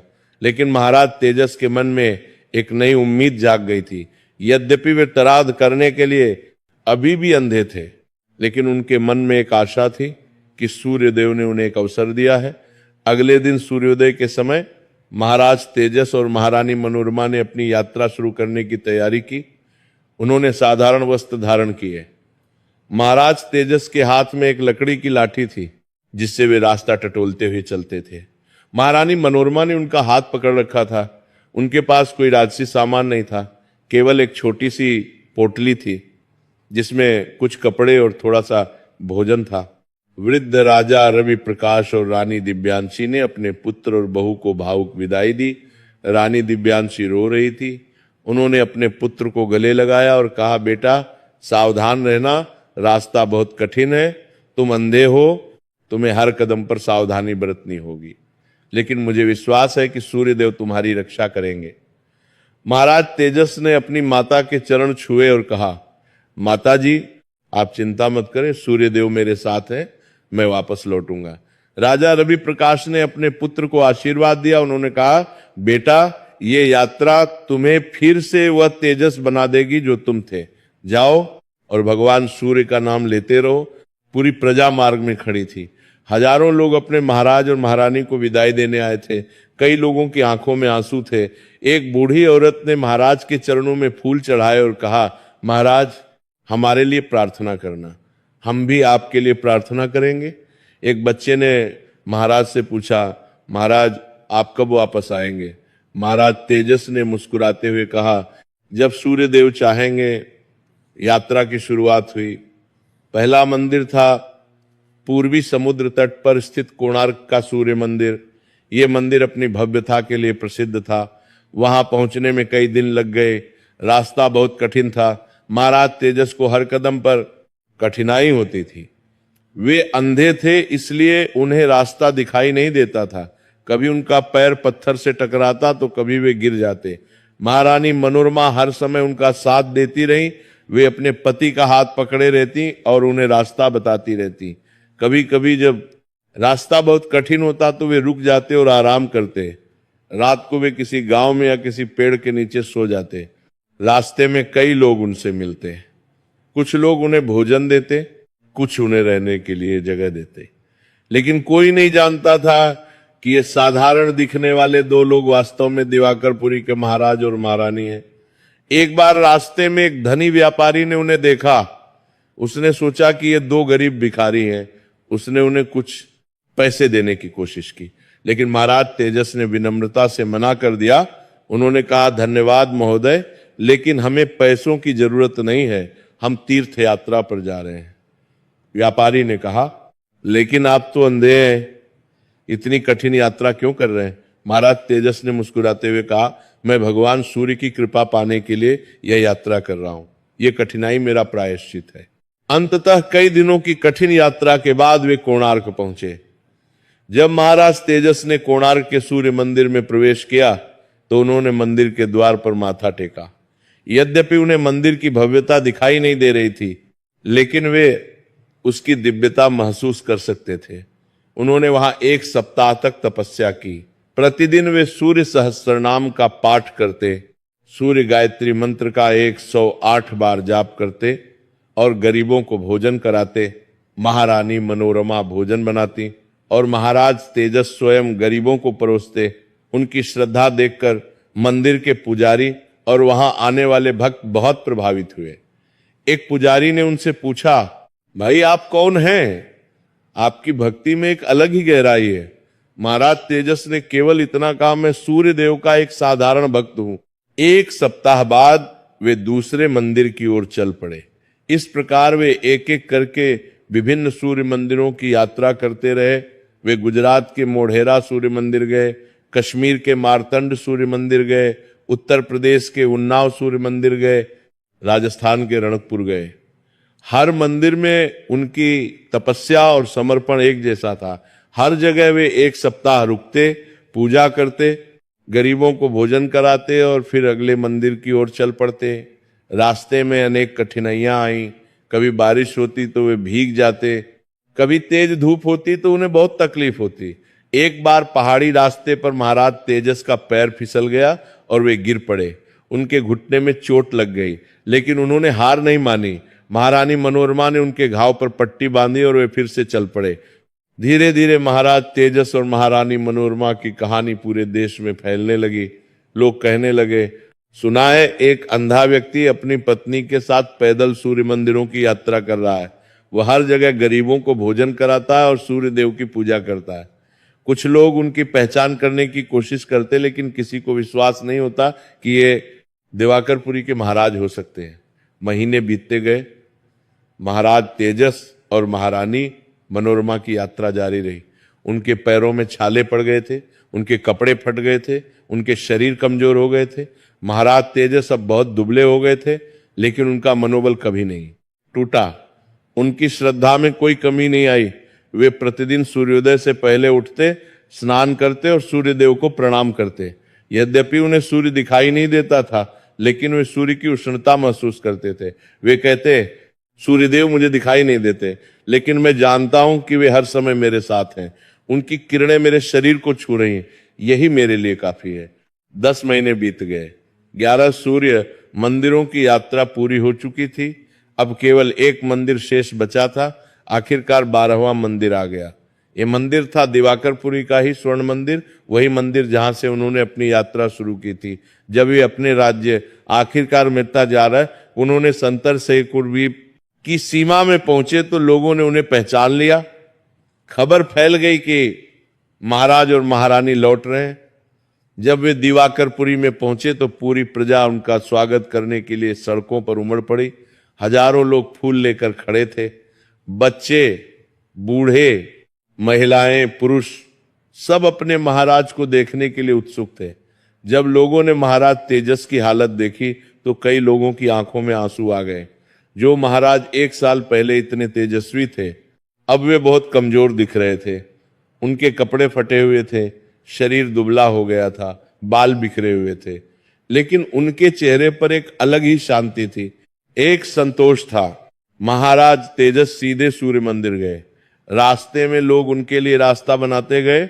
मंदिर के द्वार पर वृद्ध राजा रवि प्रकाश और रानी दिव्यांशी खड़े थे। जब रानी दिव्यांशी ने अपने पुत्र को देखा तो वे दौड़कर उनके पास गईं और उन्हें गले लगा लिया। वे जोर जोर से रो रही थी। उन्होंने कहा, बेटा तुम वापस आ गए, मैं रोज तुम्हारे लिए प्रार्थना करती थी। महाराज तेजस ने अपनी माता के चरण छुए और कहा, माताजी मैं वापस आ गया, मैंने अपनी यात्रा पूरी कर ली। उन्होंने मंदिर में प्रवेश किया और सूर्य देव की मूर्ति के सामने घुटने टेक दिए। वहां हजारों लोग इकट्ठे थे, सभी देख रहे थे कि क्या होगा। महाराज तेजस ने हाथ जोड़े और कहा, हे प्रभु, हे भगवान भास्कर, मैंने आपका आदेश पूरा किया। मैंने 12 मंदिरों की यात्रा की। मैंने हर मंदिर में तपस्या की, पूजा की, गरीबों को भोजन कराया। मैंने अपने अहंकार को पूरी तरह जला दिया। अब मैं केवल आपका भक्त हूं, आपका सेवक हूं। मुझे फिर से दृष्टि मिले या न मिले ये महत्वपूर्ण नहीं है। महत्वपूर्ण ये है कि मैं फिर से आपका हो गया हूं। उसी क्षण एक चमत्कार हुआ। मंदिर में फिर से वही दिव्य प्रकाश फैल गया जो महीनों पहले फैला था, लेकिन इस बार यह प्रकाश और भी तीव्र था और भी दिव्य था। सभी लोगों ने अपनी आंखें बंद कर ली। प्रकाश के बीच से सूर्य देव प्रकट हुए। उन्होंने अपना हाथ महाराज तेजस के सिर पर रखा। जैसे ही सूर्य देव का दिव्य स्पर्श महाराज तेजस के सिर पर हुआ, एक अद्भुत घटना घटी। महाराज तेजस के शरीर में एक अलौकिक ऊर्जा का संचार होने लगा। उन्हें ऐसा महसूस हुआ जैसे उनके अंदर एक नई शक्ति आ रही है। उनकी आंखों में फिर से रोशनी आने लगी। पहले सब कुछ धुंधला दिखाई दिया, फिर धीरे धीरे सब कुछ स्पष्ट होने लगा। महाराज तेजस की आंखें खुल गईं, उन्हें फिर से दिखाई देने लगा। उन्होंने सबसे पहले सूर्य देव की दिव्य मूर्ति को देखा जो अब और भी दमक रही थी। फिर उन्होंने अपनी पत्नी मनोरमा को देखा जो आंसुओं में डूबी हुई थी। फिर अपने माता पिता को देखा, फिर अपनी प्रजा को देखा। सभी की आंखों में खुशी के आंसू थे। सूर्यदेव ने कहा, तेजस तुमने अपनी परीक्षा में सफलता प्राप्त की। तुमने अपने अहंकार को पूरी तरह जीत लिया। तुमने साबित कर दिया कि तुम सच्चे भक्त हो। अब तुम्हारी आंखें केवल भौतिक प्रकाश ही नहीं देख सकती, बल्कि ये आत्मिक ज्ञान का प्रकाश भी देख सकती हैं। तुम्हें अब समझ आ गया है कि सच्ची शक्ति विनम्रता में है, अहंकार में नहीं। सच्चा तेज भक्ति में है, घमंड में नहीं। जाओ और अपने राज्य का फिर से पालन करो, लेकिन याद रखो कभी भी अहंकार को अपने ऊपर हावी मत होने देना। हमेशा याद रखो कि तुम जो कुछ भी हो मेरी कृपा से हो। महाराज तेजस ने सूर्यदेव के चरणों में माथा टेका और कहा, प्रभु अब मैं जीवन भर आपकी भक्ति में लीन रहूंगा। मैं कभी नहीं भूलूंगा कि मैं कौन हूं और मुझे यह सब किसने दिया है। ये मेरा वचन है, मेरी प्रतिज्ञा है। सूर्यदेव मुस्कुराए, उन्होंने कहा, तथास्तु, तुम्हारा जीवन अब प्रकाश में रहेगा, तुम्हारे राज्य में समृद्धि रहेगी, और सबसे महत्वपूर्ण तुम्हारा ये अनुभव, तुम्हारी ये कथा युगों युगों तक लोगों को प्रेरित करेगी। इतना कहकर सूर्यदेव धीरे धीरे उस दिव्य प्रकाश में विलीन हो गए। उस दिन पूरे दिवाकरपुरी में महोत्सव मनाया गया, हर घर में दीपक जलाए गए, हर मंदिर में पूजा हुई, लोग खुशी से नाच रहे थे, गा रहे थे। महाराज तेजस को फिर से दृष्टि मिल गई थी। ये खबर जंगल में आग की तरह फैल गई। महाराज तेजस ने फिर से राजगद्दी संभाली, लेकिन अब वे पहले जैसे नहीं थे। अब वे पूरी तरह बदल चुके थे। अब वे और भी विनम्र थे, और भी धर्मपरायण थे। अब वे प्रतिदिन सूर्योदय से पहले उठते और सूर्यदेव को अर्घ्य देते। चाहे कितना भी महत्वपूर्ण काम क्यों न हो, वे कभी सूर्य पूजा नहीं छोड़ते थे। उन्होंने अपने राज्य में यह नियम बनाया कि हर रविवार को सभी कार्यालय और बाजार बंद रहेंगे ताकि लोग सूर्य देव की पूजा कर सके। हर रविवार को राजमहल से गरीबों में भोजन, वस्त्र और धन का वितरण होता। महाराज तेजस ने अपने अनुभव को एक ग्रंथ के रूप में लिखवाया। यह ग्रंथ तेजस चरित्र के नाम से प्रसिद्ध हुआ। इस ग्रंथ में उन्होंने विस्तार से लिखा कि कैसे अहंकार ने उन्हें अंधा कर दिया और कैसे विनम्रता और भक्ति ने उन्हें फिर से प्रकाश दिया। इस ग्रंथ में उन्होंने लिखा, अहंकार सबसे बड़ा अंधकार है। यह मनुष्य को अंदर से खोखला कर देता है। जो व्यक्ति अपनी सफलता को अपना मानने लगता है और ईश्वर को भूल जाता है, वह निश्चित रूप से पतन की ओर जाता है। लेकिन यदि वह समय रहते अपनी गलती को स्वीकार कर ले और सच्चे मन से क्षमा मांग ले, तो ईश्वर की कृपा से वो फिर से उठ सकता है। सूर्यदेव अत्यंत दयालु हैं। वे अपने हर भक्त की रक्षा करते हैं, लेकिन वे यह भी चाहते हैं कि उनके भक्त विनम्र रहें और उन्हें कभी न भूलें। महाराज तेजस ने अपने शेष जीवन में कई और सूर्य मंदिर बनवाए। उन्होंने प्रत्येक गांव में एक सूर्य वेदी स्थापित करवाई। उन्होंने गरीबों और जरूरतमंदों के लिए अनगिनत कार्य किए। उन्होंने मुफ्त भोजनालय, चिकित्सालय, पाठशालाएं खोली। उनका राज्य फिर से समृद्ध हो गया, लेकिन इस बार उनकी समृद्धि में अहंकार नहीं था, बल्कि कृतज्ञता थी। उनके तीनों बच्चों को भी उन्होंने सूर्य भक्ति की गहन शिक्षा दी।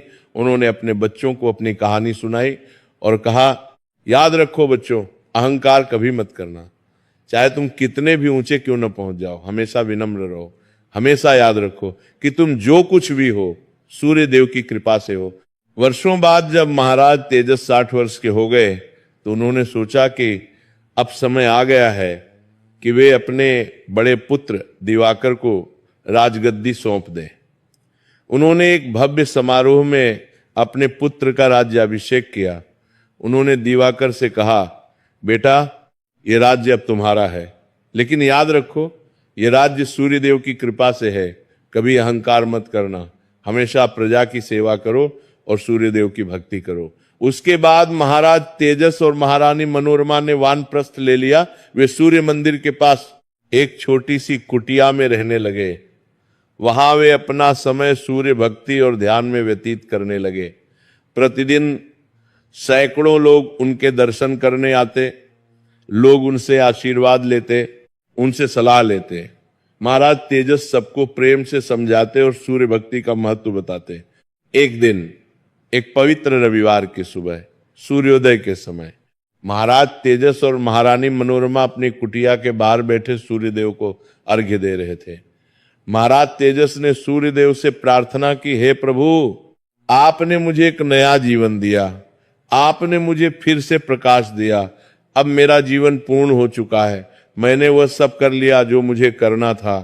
अब यदि आपकी इच्छा हो तो मुझे अपने पास बुला लीजिए।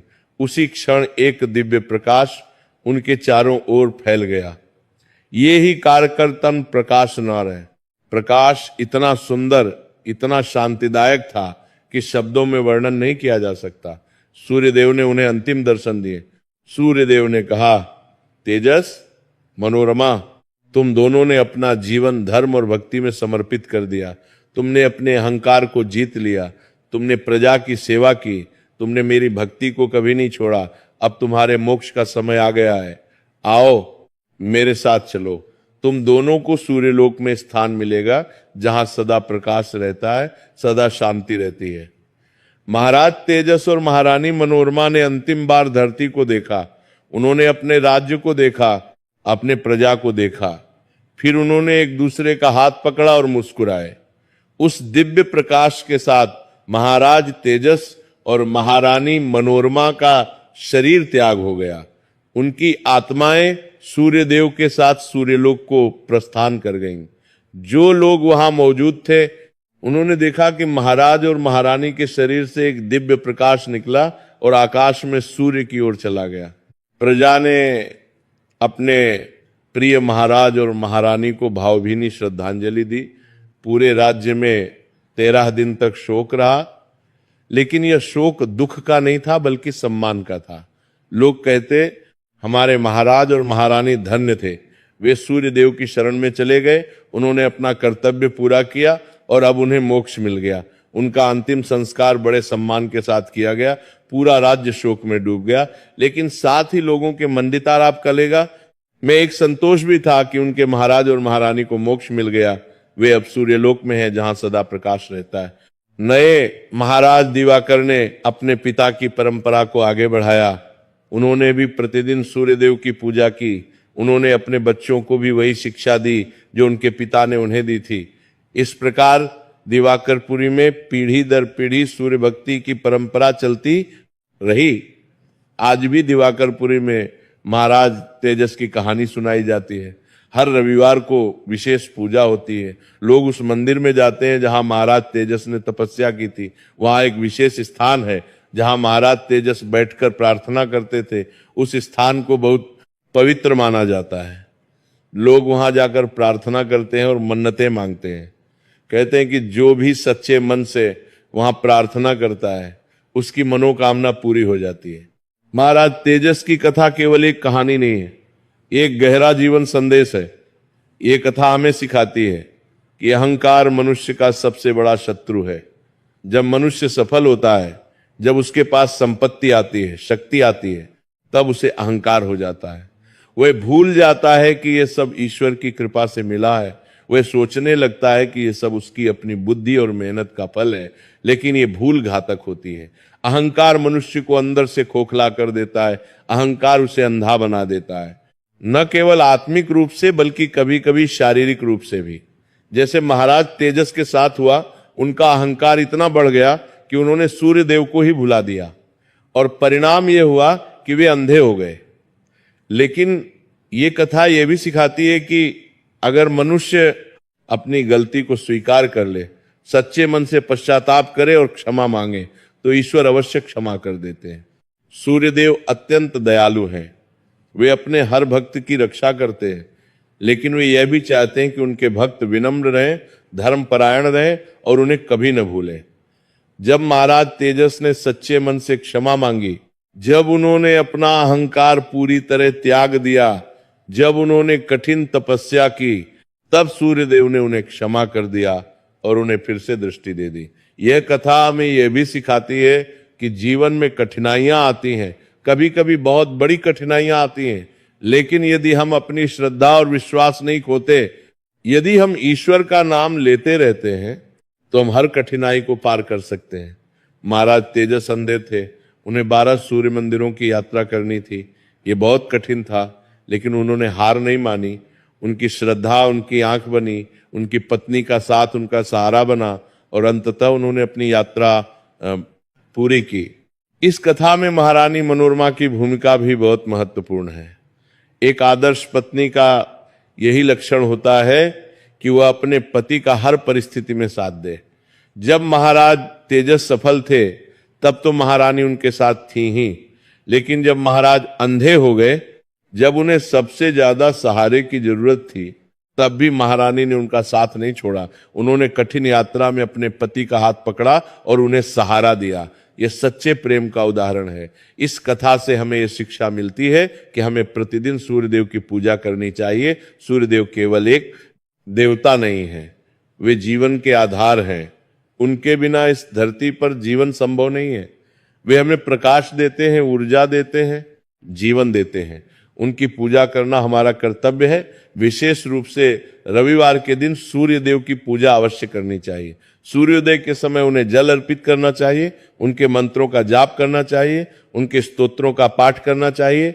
जो व्यक्ति नियमित रूप से सूर्य देव की पूजा करता है, उसके जीवन में अद्भुत परिवर्तन आते हैं, उसके सारे रोग दूर होते हैं, उसके घर में समृद्धि आती है, उसके शत्रु नष्ट होते हैं, उसे यश और सम्मान मिलता है, उसकी बुद्धि तेज होती है, उसका तेज बढ़ता है। लेकिन सबसे महत्वपूर्ण यह है कि उसके मन में शांति आती है, उसे जीवन का सही मार्ग मिलता है, वह धर्म के मार्ग पर चलने लगता है, अहंकार उससे दूर रहता है, वह विनम्र बनता है, दयालु बनता है, सेवाभावी बनता है। यही सच्चा जीवन है, यही मनुष्य जीवन का उद्देश्य है।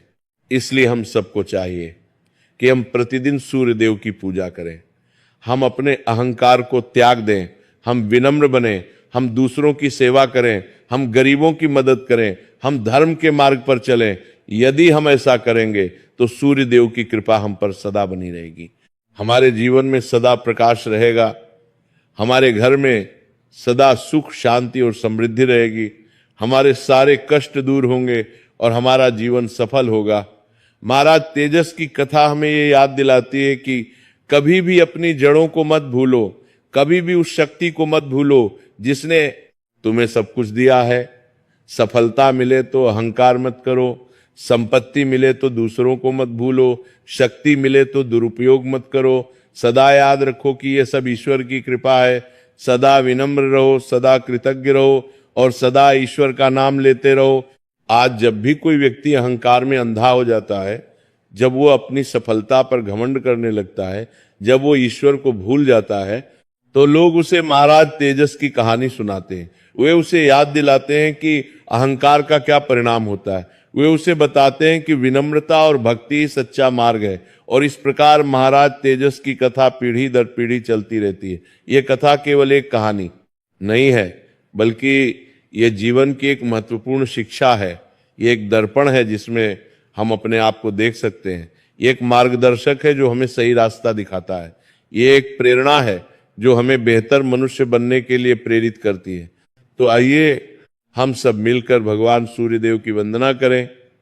हम उनसे प्रार्थना करें कि वे हमें सदा सही मार्ग दिखाएं।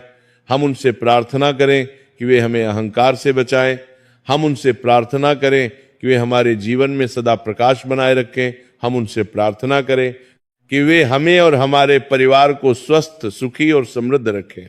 आइए हम सब मिलकर कहें, ओम सूर्याय नमः, ओम आदित्याय नमः, ओम भास्कराय नमः, ओम सहस्रांशवे नमः।